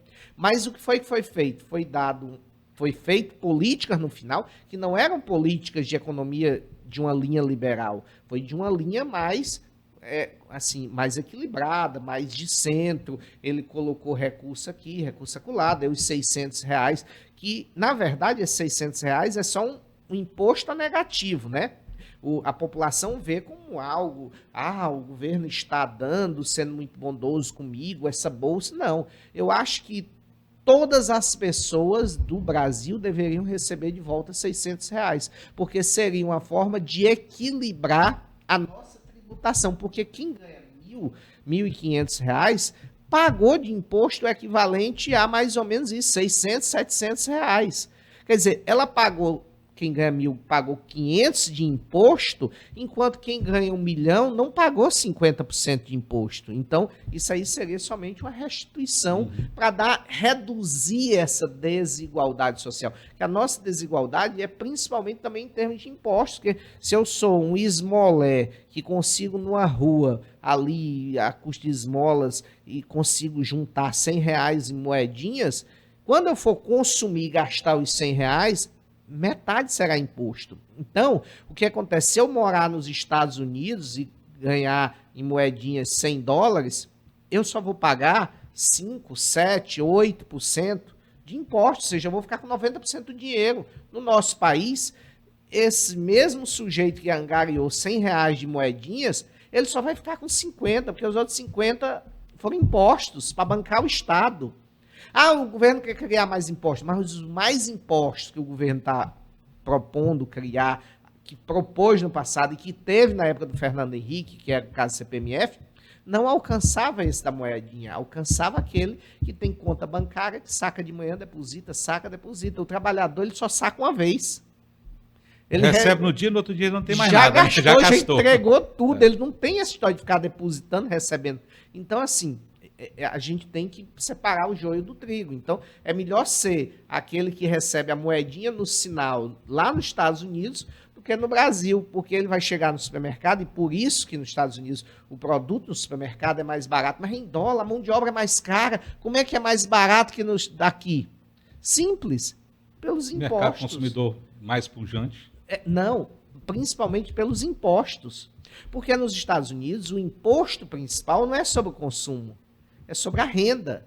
Então, quem não tem renda, que só consumiu, porque só ganhou as moedinhas ali, ele não vai pagar tanto imposto. Ele vai pagar 7, 8, dependendo do estado americano. No nosso país, ele terá pago 50. E ele nem percebeu que pagou. E se ele consumir um cigarrinho, uma cachaçinha ou uma cerveja... Aí vai para 70%, né? Passou dos 50%, com certeza. Então, assim, a gente tem que reduzir a desigualdade, não é só com ações sociais, é também criando tributos que alcance esse mercado que não paga, que é o mercado especulativo, e criando alíquotas do imposto de renda que seja para esses que ganham 1, 2, 10, 30 milhões, 50, 100 milhões por mês. Porque quem ganha 100 milhões por mês não gasta 100 milhões. Então, pois é, professor. São assuntos que estão pujantes e são discutidos diariamente. Esse foi a economia presente. Mas nós temos uma outra situação que tem sido discutido muito e a gente precisa esclarecer um pouco para quem está nos ouvindo. A questão constitucional. sim. O posicionamento do judiciário em relação aos fatos que vem acontecendo, não de agora, que vem acontecendo de muitos anos, Sim. de 8 anos, o ativismo judiciário, o posicionamento. É de fato constitucional esse posicionamento que tem sido assumido tanto pelos tribunais superiores, o STF, o TSE, Pelo juiz individualmente. Isso que a gente precisa. Por quê? A economia, ela depende de uma certa segurança jurídica. Sim. Né? Quem quer investir, como o senhor disse, vem o estrangeiro investir aqui. Estabilidade Por que ele investe hoje de manhã e tira à tarde? Porque ele não sabe o que vai acontecer amanhã. Então, ele quer resolver logo o problema dele, no momento, é um investimento instantâneo. Raramente são poucos aqueles que vêm acreditando que o país tem futuro, que o país pode oferecer retorno. Sim. Porque quem investe, quem está trazendo o seu capital, evidentemente que ele quer retorno, seja ele tributado ou não. Quer retorno. Né? Ele quer retorno. E para que ele fique, ele precisa ter segurança do que vai acontecer amanhã, do que será o país daqui a um ano. E, infelizmente, a gente tem... Pode ser até mesmo só uma percepção, mas o que manda, na verdade, é a percepção. Sim. Muitas vezes não é a realidade que manda, é aquilo que você está sentindo no momento. O que o senhor diz? Nós temos segurança jurídica? Nós podemos confiar no que tem sido feito? É constitucional? São constitucionais essas decisões? E depois nós vamos falar das situações mais recentes. Em termos de segurança jurídica, eu digo que o nosso país é um dos países de segurança jurídica muito forte em relação a outros países da América Latina. Isso ficou demonstrado, inclusive, com o não golpe, porque, veja bem, nós demonstramos que temos instituições estáveis, houve especulações a respeito de um possível golpe, a questão de ser mesmo, um ano atrás, etc., em que não teríamos Congresso, não teria Supremo, não teria... Aí sim, nós não teríamos segurança jurídica nenhuma. Então, aí alguém diz, mas o Brasil tem uma absoluta segurança jurídica? Não temos essa absoluta segurança jurídica, que é produzida exatamente por algumas instabilidades que nós temos. Mas tenta-se vender mais segurança jurídica ao colocar não mais em uma lei, e sim na Constituição. Por isso que talvez nós tenhamos transformado nossa Constituição não numa carta estruturada, mas sim num verdadeiro periódico, numa revista, porque ela muda todo tempo. Isso sim pode comprometer um pouco essa ideia de segurança jurídica, esse olhar exterior da segurança jurídica. Mas o olhar de segurança jurídica no nosso país, hoje, ele é bem melhor do que ele já teve no passado. Principalmente com todos esses movimentos, nós continuamos firmes, tendo um Congresso, tendo um Judiciário, tendo ratificado um processo eleitoral. Então, tudo isso dá segurança jurídica para o investidor. Tanto é que você não teve uma demanda geral de bolsa, de tudo, que representa uma visibilidade como segurança jurídica. Você vê os governantes internacionais, nós estamos nos candidatando novamente a organismos internacionais. A OCDE, principalmente. Né? OCDE, a questão do meio ambiente, a questão de várias coisas. Tudo isso demonstra mais segurança jurídica. Agora, é uma segurança jurídica que o investidor já sabe qual é a linha do país, que o país não será uma economia liberal de concorrência desenfreada. Porque também tem um detalhe, existem vários tipos de investidores. Qual segmento eu quero investir? Eu quero investir em armas. No passado era ruim. Aí, de repente, nós tivemos uma política que fez com que as ações da Taurus disparassem. E o valor da Taurus, da indústria de armas, cresceu. Então, as políticas sinalizam também quem quer investir, ou seja, qual tipo, quais investidores. Nós voltamos a ter recursos da Holanda, recursos da Noruega. Então, existem vários perfis de investidores. Existe o investidor que quer mercado consumidor, existe o investidor que não está preocupado em ter um mercado consumidor forte interno. Então, cada decisão do governo vai sinalizando sobre mais ou menos estabilidade e qual linha nós estamos indo. Então, ao governo dizer, eu vou cumprir a Constituição, ele está dizendo, olha, investidor, se houver uma mudança na política tributária, você vai ser avisado com tempo suficiente para você tornar líquido o seu investimento e ir embora. Dá tempo, não é uma coisa que será por um decreto, por um ato repentino. Só nisso já há uma segurança, porque o investidor vem e ele sabe que ele tem a previsibilidade do tempo necessário para ele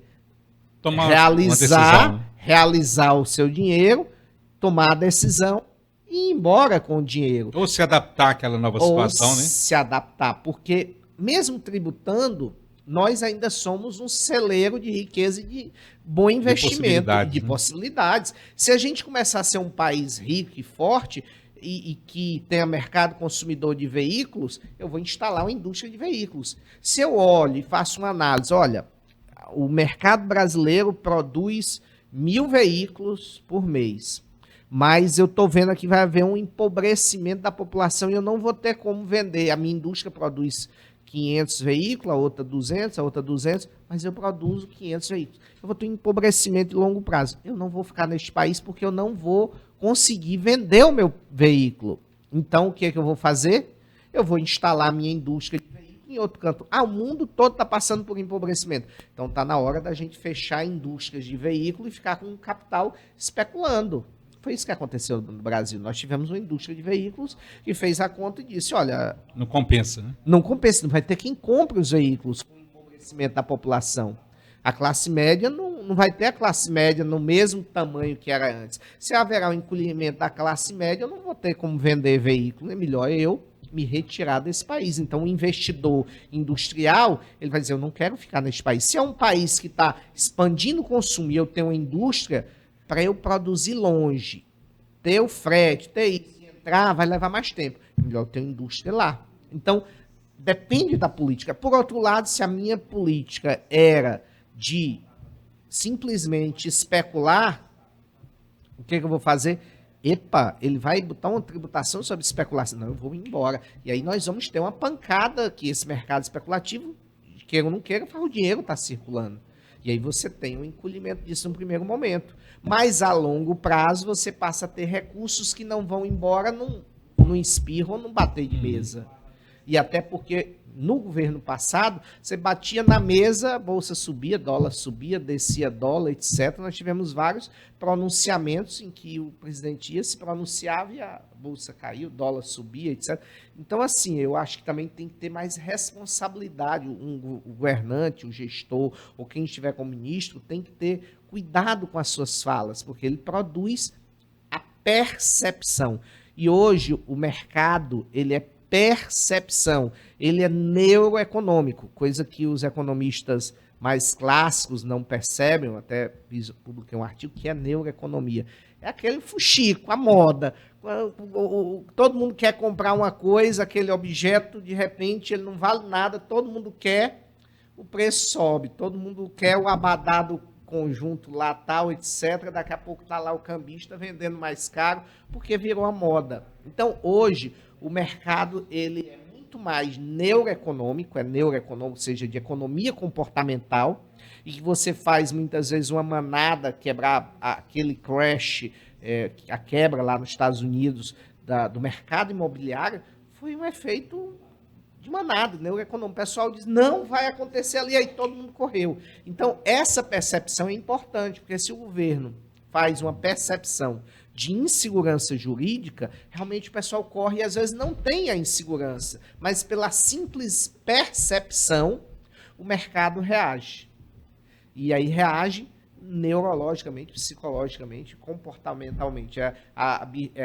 Behavior Economics, que eu acho que é uma coisa que os economistas do atual governo têm que ficar atento, que hoje o mundo é Behavior Economics, ele não é mais a economia somente da oferta e do consumo, como era no passado. Eu tenho feijão, vou consumir. Não, as pessoas consomem pelo modismo. De repente, todo mundo olha, eu quero a bolsa tal, eu quero um sapato tal, eu quero o celular do modelo tal. E aí, muitas vezes a necessidade é criada antes do produto, né? Muito antes do produto. Muito antes do produto. Ou às vezes não existe a necessidade nenhuma, é só uma eu já sou ao contrário, psicológica. quando eu vejo muita gente usando algo, eu não quero usar. Vejo todo o pessoal usando, não tenho mais interesse de usar. Sim, e por falar nessa questão da percepção e voltando lá no conflito poder executivo, poder judiciário, houve uma percepção, principalmente nos últimos 6 anos. Internacional e interna também. Né? Nos últimos 6 anos, a partir, eu acredito, do impeachment da presidenta Dilma, até aquele momento, nós tínhamos instituições que tinham mais credibilidade. O executivo, imparcialidade e mais credibilidade. Inclusive, a classe política sempre teve pouca credibilidade, né? Mas o judiciário muito. Mas o judiciário sempre foi muito, muito respeitado. Inclusive, a gente até comenta que ele era tão respeitado e se resguardava tanto que ninguém nem sabia quem era ministro do Supremo Tribunal Federal. Hoje se sabe a escalação do Supremo, mas não se sabe a escalação da seleção brasileira, né? Então, ele se tornou midiático. Talvez isso o expôs mais, né, o Poder Judiciário, o expôs mais, e as decisões também comprometeram essa credibilidade. Né? E essas decisões, muitas vezes, as pessoas comuns, nós que não somos especialistas no ramo, não entendem. Muitas vezes as decisões que foram tomadas no Poder Judiciário são decisões corretas, são decisões constitucionais, mas que a população, de um modo geral, não compreende aquilo ali. Mas esse eu queria que o senhor explicasse um pouco para nós, se realmente essas decisões, a maior parte delas, nós não vamos tratar de uma Especificamente específica, de uma. mas no geral, são decisões que realmente são pertinentes ou elas têm um cunho político que pesou bastante e não o cunho legal? Veja bem, o Tribunal Constitucional de qualquer país, ele é o guardião máximo de dizer qual é a norma legítima e legal. Isso funciona aqui, funciona nos Estados Unidos, funciona em qualquer país do mundo, quando ele tem uma corte constitucional. Ou seja, ninguém está acima da corte constitucional. E aí, o que nós assistimos no nosso país foi os políticos trouxeram esse órgão para uma questão política. Como? No passado, ou em qualquer país, quando uma corte constitucional toma uma decisão, batido o martelo, cumpra-se a decisão. No nosso país, nós começamos a ter decisões e que a classe política chegou e disse, olha, essa decisão não é, etc., não pode, vamos fechar esse Supremo. O Supremo Tribunal Federal, nossa Corte Constitucional, percebeu que ele poderia, de repente, perder a legitimidade, ser substituído por outro órgão, e que ele precisava não só da legitimidade institucional, de imparcialidade, que sempre houve esse respeito e esse distanciamento também dos políticos. O Supremo decidiu, está decidido. Mas o que aconteceu é que começou-se um ataque ao Supremo, numa linha direta política. E o Supremo percebeu, seus ministros não são juízes de carreira, aquela coisa tímida, mas vieram, conhecem o mundo político e perceberam que estavam querendo descredenciar o órgão constitucional. E aí eles saíram em linha de defesa do órgão, tentando mostrar. Quando eles saíram em linha de defesa, alguns ministros mais exaltados foram provocados e passaram a responder num campo que não era para ser o campo ideal, que é o campo midiático. Eles tinham que se manter, mas talvez para tentar mostrar o que é o Supremo. E aí essa busca acabou colocando o Supremo não mais como aquele órgão imparcial, sem lados, mas puxaram o Supremo para dizer que ele estava do outro lado. Ou seja, eu pego e digo, não, o Supremo é meu oponente. Não, o Supremo não é oponente de ninguém. O Supremo ele é o órgão, a Corte Constitucional, que é encarregada de manter uma linha de continuidade, segurança jurídica. O país é um país democrático. Tenha ganho o governo Y, o governo X, se tivesse ganho o outro lado, ele teria que homologar a eleição, garantia, etc. Então, ele não é para ter lados, ele é para ter posição. Só que quando ele foi arrastado, quem transformou ele em lado não foi ele, foi quem o arrastou. Quem não disse, não, o Supremo eu tenho que respeitar porque é o Supremo. E isso começou não aqui no Brasil, começou em outros países. Por quê? Porque como não se conseguiu as vontades pessoais ou de grupos, etc., por aquele mecanismo, ele disse, não, eu vou descredenciar esse aqui para tentar instalar um outro regime em que este daqui não possa opinar. Então, nós já tivemos isso em várias situações no mundo inteiro. Então, o Supremo, ele é a Corte Constitucional, ele é a Corte, toda norma admite 2, 3 interpretações. Quem tem o poder de dizer que a interpretação está correta ou errada é o Supremo Tribunal Federal. Então, dizer, tem uma ilegalidade, uma inconstitucionalidade no Supremo? Não tem, porque o Supremo é a corte encarregada de dar a interpretação constitucional, enquanto for essa Constituição, enquanto for esse órgão, enquanto for esses ministros.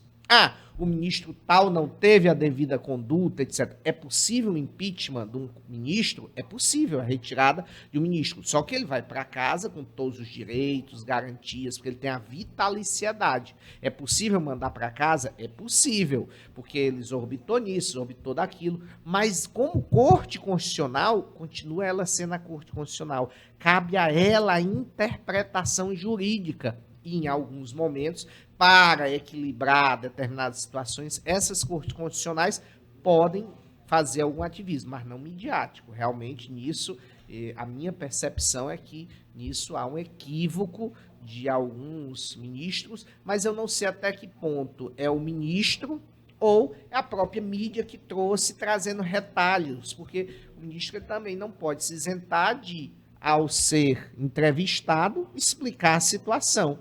E a mídia faz o uso... Interpreta essa explicação. Né? Não, ela faz o uso da explicação maior ou menor, simplesmente...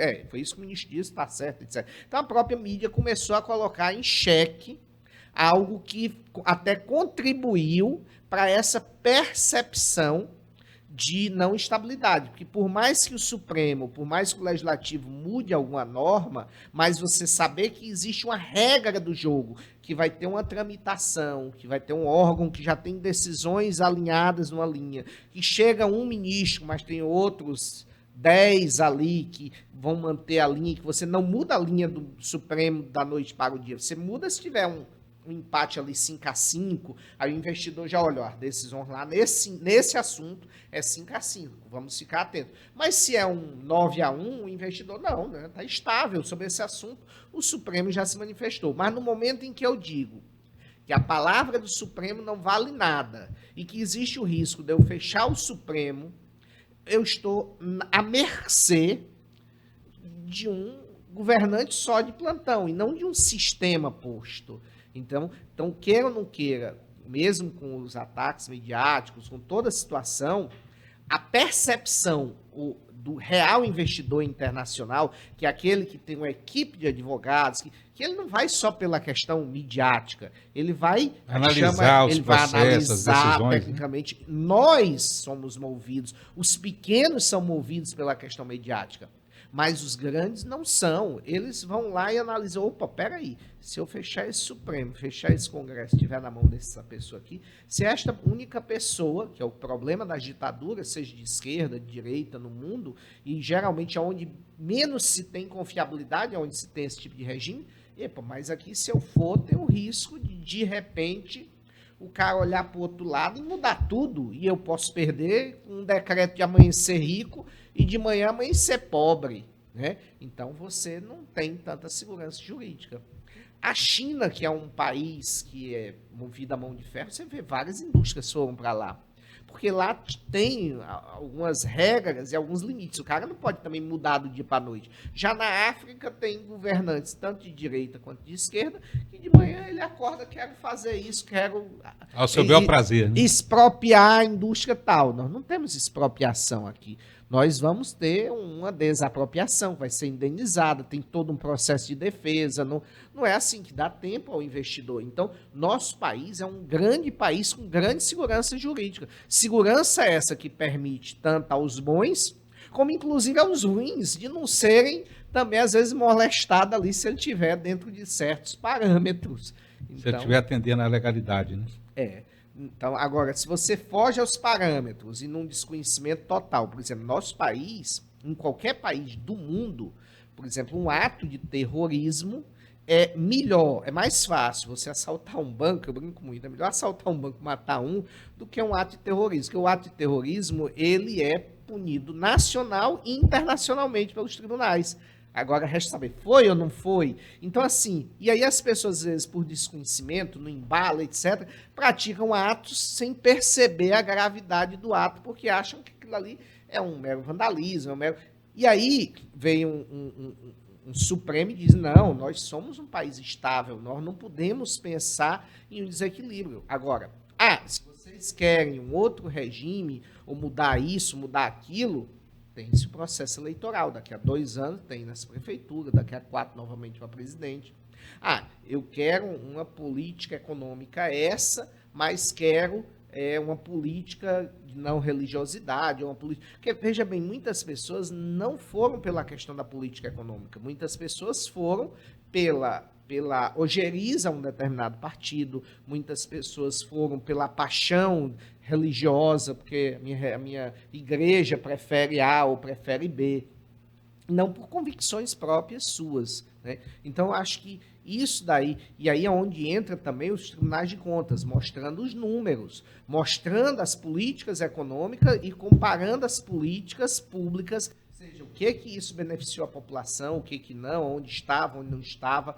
Então, os tribunais de contas têm esse papel também, porque os relatórios sobre contas de governo, eles trazem os números frios, mas eles também trazem resultados de políticas sociais, se ocorreram, se não ocorreram, em que proporção ocorreram. Tudo isso está lá dentro também.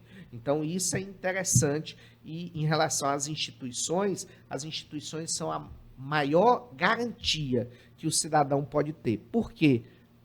Por pior que seja um regime com instituições, ele ainda é melhor do que um regime que você esteja na mão de A, de B, ou de uma pessoa só. Porque quando você está diante de uma pessoa só, enquanto ela for seu amigo, enquanto você estiver alinhado com as ideias dela, beleza. Mas no dia que você disser, eu discordo das suas ideias, você vai recorrer a quem?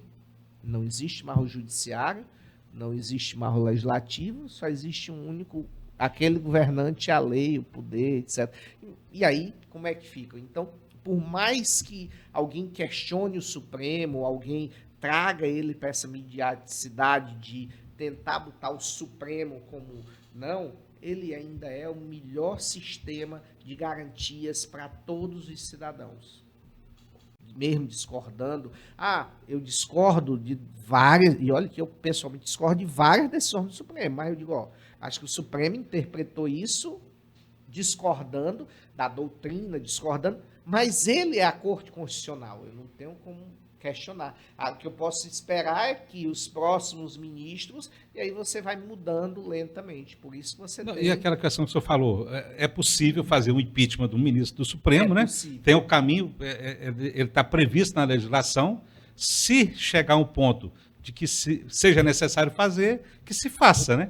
Através do Senado, né? Que o caminho, mas aí o caminho é o Senado, é né? Também uma pessoa ir lá e tirar. Exatamente. Vai ser um procedimento legal. Com defesa, com tudo. O devido processo legal tem que ser respeitado, né?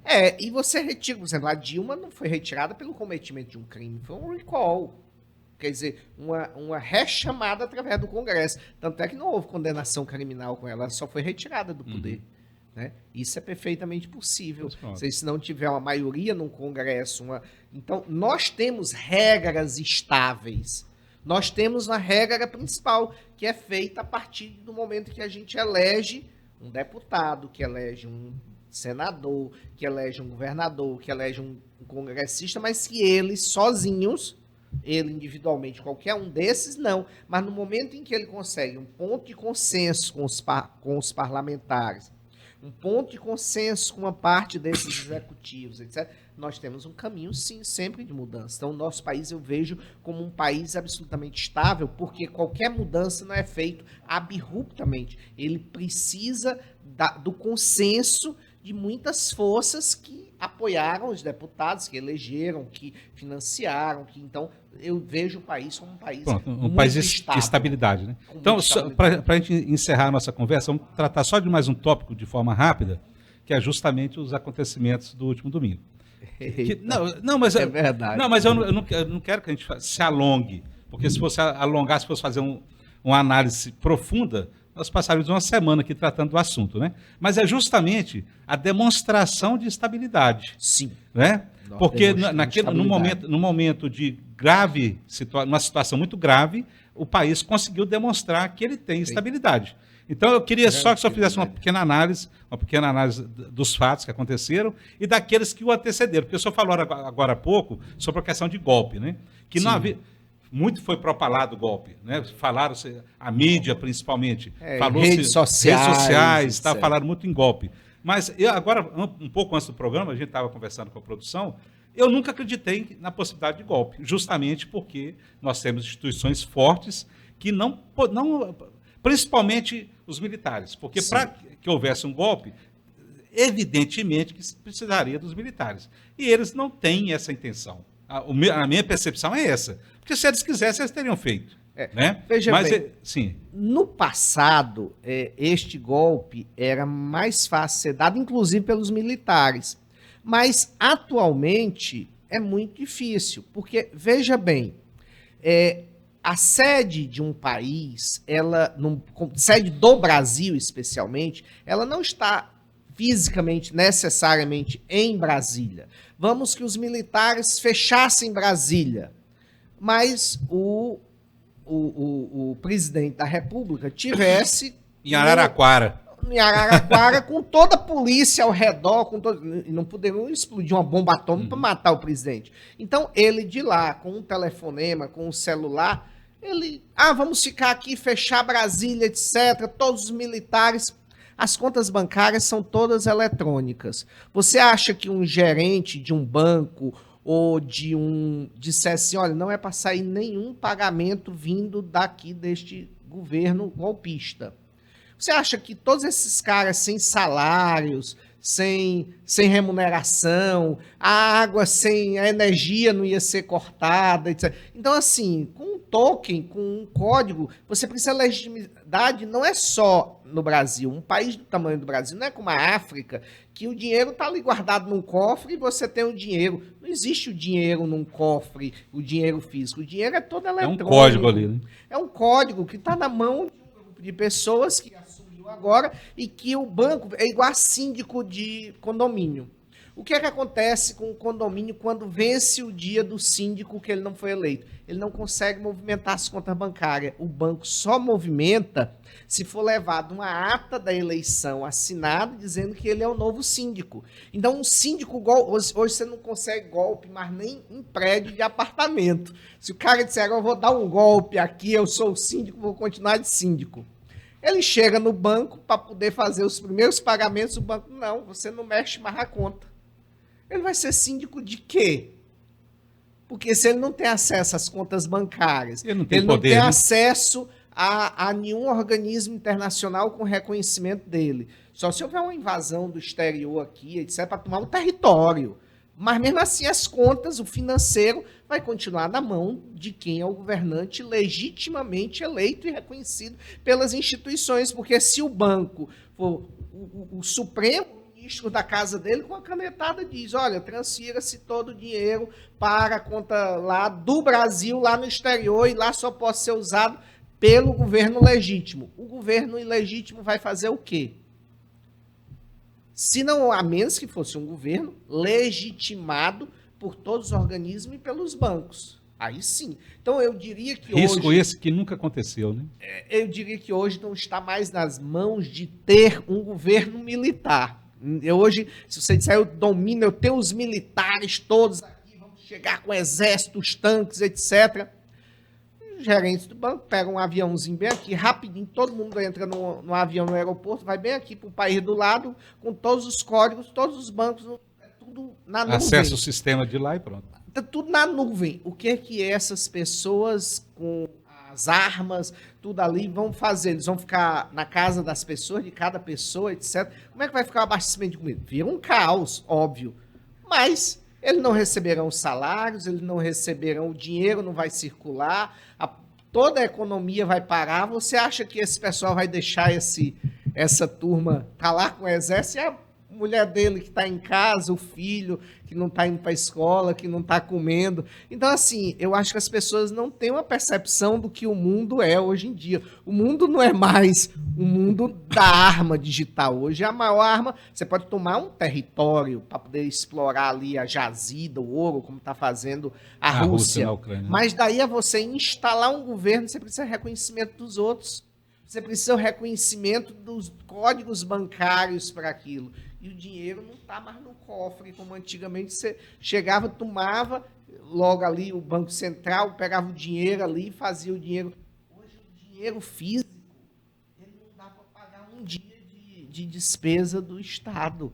Não dá, então não existe golpe com militar. O golpe, para poder existir, teria que ter, era dos banqueiros, dos organismos que são autorizados a movimentar todo o financeiro do Brasil, a quem faz as folhas de pagamento do Brasil inteiro, inclusive a folha dos militares, o controle disso daí é que tinha que ter para poder ter um golpe. Então, eu não vejo possibilidade nenhuma quando as pessoas dizem, o Brasil pode ter uma instabilidade porque pode ter um golpe. Eu disse, golpe? Golpe como? Porque, veja bem, o cara vai passar um mês sem salário porque basta o ministro, o banco vai obedecer quem? Uma arma?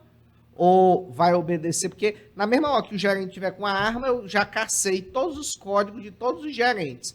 está num código central lá no... Ele não vai ter acesso. Não, é o cabo Mas do então- Safra do... Então, aí ele vai ter acesso como? E qual é a pessoa que vai dar esses códigos no nome dela, um gerente, que depois pode ser processado? Porque vai ter aquela instabilidade. Se o governo anterior ou o governo legítimo voltar, esse gerente do banco que passou código, passou tudo, ele não vai ser punido?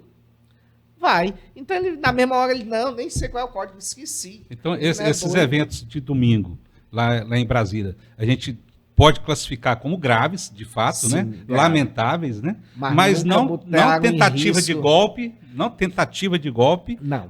e muito Golpe. menos, eu acho que terrorismo também. Terrorismo, sim, Se- porque se veja encaixa? bem, o que Se pode encaixa? se encaixar. E sim, veja bem, por que pode se encaixar? O cara que está lá na Arábia Saudita chega e explode uma bomba nos Estados Unidos. É um ato de terrorismo. Ele vai conseguir dar o golpe, tomar o poder, etc., dos Estados Unidos, onde ele explodiu aquela bomba? Não. Mas o que é o terrorismo? É causar sensação de terror. O terrorismo é produzir a violência, e esta violência com cunho não só de depredação, mas com cunho também político. Então, todo crime que vem com esse lastro político, com esse lastro de violência, com esse lastro de mandar uma mensagem, que é o caso do terrorismo, ele quando sequestra alguém, ele não está simplesmente matando uma pessoa, ele quer produzir uma mensagem para dizer que aquele grupo tem uma força política no mundo, que ele está querendo se impor no mundo. E isso daí é, sim, um ato de terrorismo. Então, ali, alguns atos, algumas ações caracterizaram o ato de terrorismo. O terrorismo não é só quando você explode uma bomba, mas quando você toma um palácio, é um ato de terrorismo. Imagine a Arábia Saudita tomasse a Casa Branca, com ou sem o presidente lá dentro. Uhum. É um ato de terrorismo. Então, assim, o vandalismo é até o momento que você passa numa rua e chuta um poste, chuta uma coisa, aí ainda é um vandalismo. Mas no momento em que você atenta aos poderes, atenta à sensação de terror para com a população, e que você produz a sensação de que aquilo ali poderia produzir algo, aquilo ali é um ato de terrorismo. Eu enquadro algumas ações de alguns aqueles que estavam alienados, que não sabiam o que era, não é terrorismo. É terrorismo daquele, eu entendo que tem que ser aferida a culpabilidade, Individualmente, a né? intenção, a consciência de intenção. É o cara que estava ali no oba-oba, passou, quebrou uma coisa, gritou, etc. Esse daí é só Um vândalo mesmo. Um vândalo, uma mera pessoa que está ali sendo usada. Né? Ele é apenas uma massa de manobra sendo usada. Agora, aquele que tinha a consciência de que aquilo dali era uma mensagem a ser colocada, fiquem atentos porque a gente está aqui, a gente não vai conseguir dar o golpe, mas nós estamos aqui com representatividade, nós estamos aqui com pessoas que podem inclusive dar fim a um de vocês. Prestem atenção. Ou seja, causar o pavor, o medo, que é isso que um terrorista faz lá o americano tem medo do terrorista, porque o terrorista ele pode chegar, ele não está preocupado com o sistema jurídico, ele pode chegar e matar uma pessoa, uma autoridade, um presidente da república, porque ele tem raiva de um presidente da república, e ele manda mensagem antes, dizendo, olha, a gente tem essa capacidade de fazer, nós temos armas e organização para fazer, fique na linha. É isso que o terrorista lá da Arábia Saudita quer muitas vezes colocar para o governante lá de plantão. Não se meta no nosso país não, porque a gente pode fazer uma besteira grande no seu país. E assim foi feita, a mensagem foi essa. Nós podemos fazer uma besteira grande nos palácios de vocês, nas casas de vocês, na vida de vocês. Então você aterrorizou, você causou realmente um terror, um ato que pode ser uma bomba, pode ser... Então, o terrorismo não é só a morte, ele não é um assassinato qualificado. O terrorismo não é só uma depredação de patrimônio. Todos esses atos são atos que são criminalmente postos. Matar alguém, tá lá. Matar alguém não quer dizer que seja terrorismo. Depredar um patrimônio não quer dizer que seja terrorismo.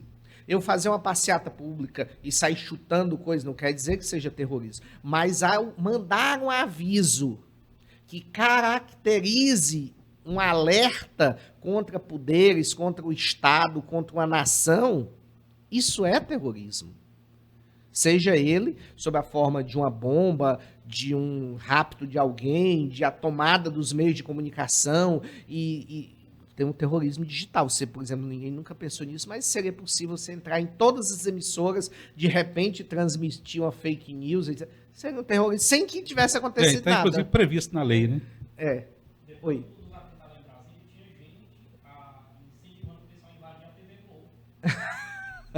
Para controlar. Então, assim, o terrorismo é quando você compromete a estabilidade ou manda uma mensagem para essas organizações, sejam nacionais, internacionais. Por isso que o terrorismo ele não é um crime somente punido no Brasil. Ele é um crime punido, inclusive, pelas cortes internacionais. Por quê? Porque ele é um comprometimento da estabilidade de qualquer sistema. Imagine você virar uma anarquia no mundo. Qualquer caba invade lá um negócio e empurra um dedo numa bomba atômica e começa uma guerra nuclear.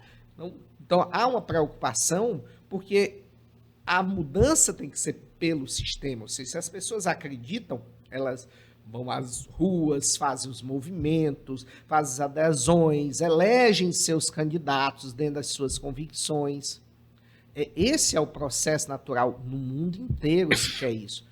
Mas nem sempre os grandes países respeitam. Você, assim, eu diria, o terrorismo é absolutamente ilegítimo? Não, muitas vezes o terrorismo ele quer passar mensagem. Agora, ele tem que sujeitar e entender os riscos e as penas que eles estão sujeitos.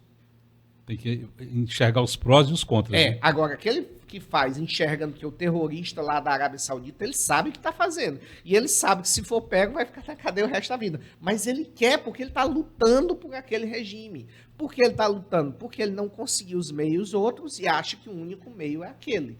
Então, mas ele sabe os riscos. O problema é que no nosso Brasil nunca nós vivenciamos terrorismo em nenhuma época da nossa história, nem nos militares. A gente teve algum ato de terrorismo, uma bomba explodida não sei aonde, etc., que não, entendeu? Mas nunca dentro de um palácio, nunca dentro de nem na época dos militares, eu acho que... Não era uma política instituída, né? Mesmo pela oposição, não foi uma política instituída não, de como fazer você não tinha nas cidades, em todo canto, etc., entendeu? Então, assim, o processo é legítimo. Eu acredito que a direita retorne ao poder do nosso país, mas ela, quando retornar, espero que ela vai retornar, inevitável. Acho que a alternância de poder é até saudável. Ela vai voltar ao poder. Agora, eu espero que ela perceba que os mecanismos de voltar ao poder não são por processos que eliminem o processo democrático. É o processo em que ela vai voltar ao poder, vai passar algum tempo, até porque essa alternância, ela reoxigena o sistema para as pessoas relembrarem como é um sistema, qual é o outro e tudo mais, para permitir, inclusive, que alguns segmentos que ficam mais retraídos num determinado modelo econômico, no outro se expanda. Nós não podemos negar a expansão do agronegócio durante esse governo. Não, é o que eu sempre digo. Então, nós somos hoje... É importante ter essas... Agora, você não pode ter esse processo querendo num processo de perpetuação ou sem ser pelo processo legítimo de eleição. Pois é. É porque, na verdade, nós somos hoje o resultado de todas as experiências que nós passamos. Sim. Né? Inclusive a experiência do regime militar. Sim. Teve seus pontos positivos. E de todos os regimes, a gente tem que tirar um pouco. Como o senhor falou, quando a direita voltar, ela pode ter uma nova visão de mundo. Sim. A esquerda está aí, ela tem que ter uma visão diferente daquela que ela teve. Que foi no passado. Durante os 14 anos que se manteve no governo. É adaptação. Então ela tem que se adaptar e o mundo vai evoluindo. Exatamente. Os militares foram quem mais fizeram infraestrutura nesse país. Foi o governo militar. Nós tivemos o prejuízo do cesseamento da fala, das manifestações. Das liberdades individuais. Liberdades individuais. Mas nós tivemos estradas, portos, infraestrutura, nós tivemos um monte de coisa. Então, assim, a alternância, não por ditadura, de direita ou de esquerda, eu sou absolutamente contra. Por quê? Porque ninguém nunca sabe quando vai pegar um caba mais sensato ou um déspota de plantão que resolva dizer, olha, você vai morrer sem julgamento, sem nada. Então, assim, Mas respeitando as instituições. mas eu acho que direita e esquerda nós teremos movimentos, é normal, é legítimo nós termos fases de governo mais à direita, de governos mais alinhados à esquerda, nós termos quando um governo é de um grupo econômico, porque o que nós temos, na verdade, são governos que são eleitos a partir de grupos de interesse econômico, né? O interesse econômico desse grupo é este aqui, essa linha política, então eles financiam Vamos investir esse. naquilo ali. Esse outro, então, assim, eu vejo as pessoas muito apaixonadas por um grupo ou pelo outro, e na verdade, essa paixão. Pouco eles estão interessados, os grupos estão pouco interessados nessas ideias, Não, nessas os grupos são opiniões. interessados, na verdade, naquela linha política que propicie a melhor vantagem. Nós realmente expandimos, nosso celeiro agrícola foi expandido. Agora, a nossa indústria interna e a nossa economia mais pobre, houve empobrecimento. E não foi pandemia, foram políticas realmente mais liberais que propiciaram isso. É ruim, é bom? Quem vai saber? A gente vai saber daqui a 20, 30, 40 anos que você conseguir fazer um estudo mais imparcial, olhando um pouco mais de fora. Talvez os analistas internacionais que mandam pessoas para nosso país, que habitualmente, todo ano a gente recebe pessoas de organizações internacionais que fazem análises do nosso país. E é um olhar imparcial, E né? é um olhar imparcial, exatamente. E eu digo isso porque eu mesmo já fui a outros também ajudando e contribuindo a ver o olhar imparcial dessas coisas que acontecem em outros cantos do mundo. A gente já teve essa percepção e essa experiência. Eu já estive na Austrália, passei 60 dias, passei 60 dias em Londres, na Irlanda. Então a gente teve essa percepção, a gente conhecendo, olhando os números ali e vendo de forma mais imparcial, porque é muito difícil para quem está dentro, Vivenciando aquilo ali. Né? vivenciando, não se apaixonar ou não ter uma distorção de percepção da realidade, que essa realidade às vezes só é percebida quando a história passa e você olha para olhar para trás e olha os números bons e os números ruins, não só números econômicos, números sociais, números de liberdade, números de canais abertos, números de, entendeu? Então acho que isso daí você consegue angariar. Antes você precisava 20, 30 anos, eu acho que hoje em dia com 10 anos você já consegue olhar para esses números de forma imparcial, né? E, por exemplo, qual foi o governo que mais deu lucro aos bancos nos últimos 100 anos? O governo do Lula. Né? E aí alguns dizem, mas é um governo social, mais alinhado, e mesmo assim ele foi extremamente Beneficiou bondoso os capitalistas, né? com capitalistas. Então, assim, e você viu no final do governo do Bolsonaro, não sei se por questão direcionada eleitoreira ou não, mas você viu como o benefício social do Bolsa, 600, inimaginável, ou seja, mais de $100, que normalmente a gente sempre ficava na casa do menos de $100, e ele botou mais de $100.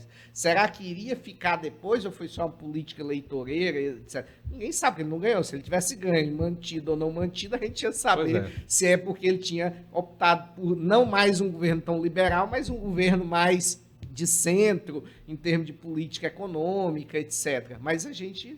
O que a gente tem que fazer agora é torcer para que esse que está aí posto faça bem feito, né, que traga um retorno para a sociedade, que realmente reduza essas desigualdades que a gente tem, que invista em infraestrutura, que é o que a gente precisa, né, para que o país se desenvolva, crie mais empregos. E o Nordeste, principalmente, e tem tudo para fazer um bom governo, de fato. Né? Sim. Professor, eu gostaria que o senhor fizesse as suas considerações finais. Tá? Ficamos muito felizes em recebê-lo. Agradecemos a sua presença aqui, saindo de Teresina para vir nos atender. Eu gostaria que o senhor fizesse as suas considerações finais.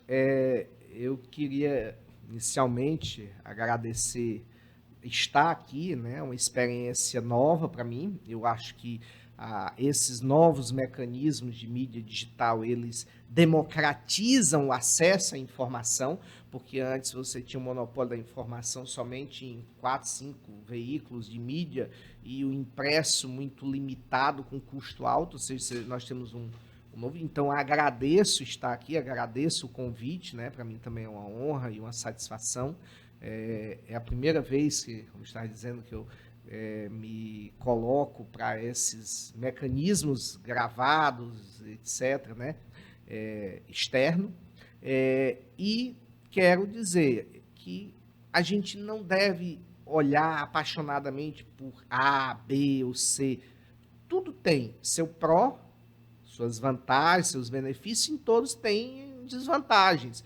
Cabe a nós, em cada momento, termos a serenidade, de avaliar, de usufruir e até de explorar as diversas situações. Se a situação tal é mais favorável para isso, eu vou para esta linha.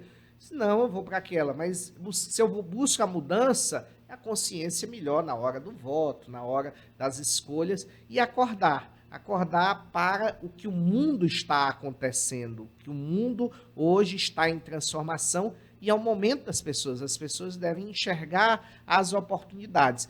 E realmente eu acho que esperar que o governo alinhe, porque se ele alinhar com a boa política, ótimo, nós vamos ter... O resultado vai beneficiar todos, vai beneficiar todos. Então, eu acho que não é hora de jogar contra o governo, porque quando você está jogando contra, na verdade, você está jogando contra o país, contra você próprio. A menos que você não more aqui. Você vai morar no exterior, é bacana deixar o Estado em bagunça, porque você está morando lá em Miami, lá nos Estados Unidos, então você não está preocupado se o Estado brasileiro vai aumentar a criminalidade, se não vai. Mas se você está aqui, eu acho que você tem que acreditar e realmente torcer e contribuir positivamente para as mudanças. E se você discorda, eu acho que você deve realmente alinhar, e é para isso que você tem esses mecanismos de fala, etc., e alinhar, buscar novas lideranças, etc., e o processo eleitoral em cada município, em cada localidade, ele vai se construindo. E eu acho que hoje, com esses mecanismos de imprensa, facilita exatamente o surgimento dessas novas lideranças, dessas novas pessoas que podem trazer, inclusive, novas ideias, que de repente esses do passado estão com um olhar aqui e de repente existem milhares de outras possibilidades que não estão sendo vistas e que de repente uma nova liderança pode dar essa nova visão ou até alertar quem está lá no local, né? Então, queria agradecer a todos, me coloca à disposição, meu Insta, até bem pouco tempo, veja bem, eu não administrava meu Instagram até janeiro, fevereiro, março desse ano, quem administrava eram outras pessoas, e eu passei a administrar, que é Delano Câmara Prof, delano.câmara.prof, né? E aí a gente, se alguém quiser mais algum esclarecimento, alguma coisa, a gente está lá à disposição para mensagens, para responder qualquer questionamento. Pois, viu? E agradeço ao convite, minha ex-aluna, agradeço ao convite aqui do Dr. Kennedy e parabenizo ao grupo pelo programa. muito obrigado, Grande professor. iniciativa. Com as palavras pacificadoras do professor, nós encerramos o programa de hoje. Com certeza conseguimos atingir os nossos objetivos, que era trazer informação de qualidade, que é o que a gente procura sempre. Informação de qualidade que possa ajudar você que está nos assistindo a tomar as suas posições também e levar adiante os seus interesses. Muito obrigado, uma boa noite.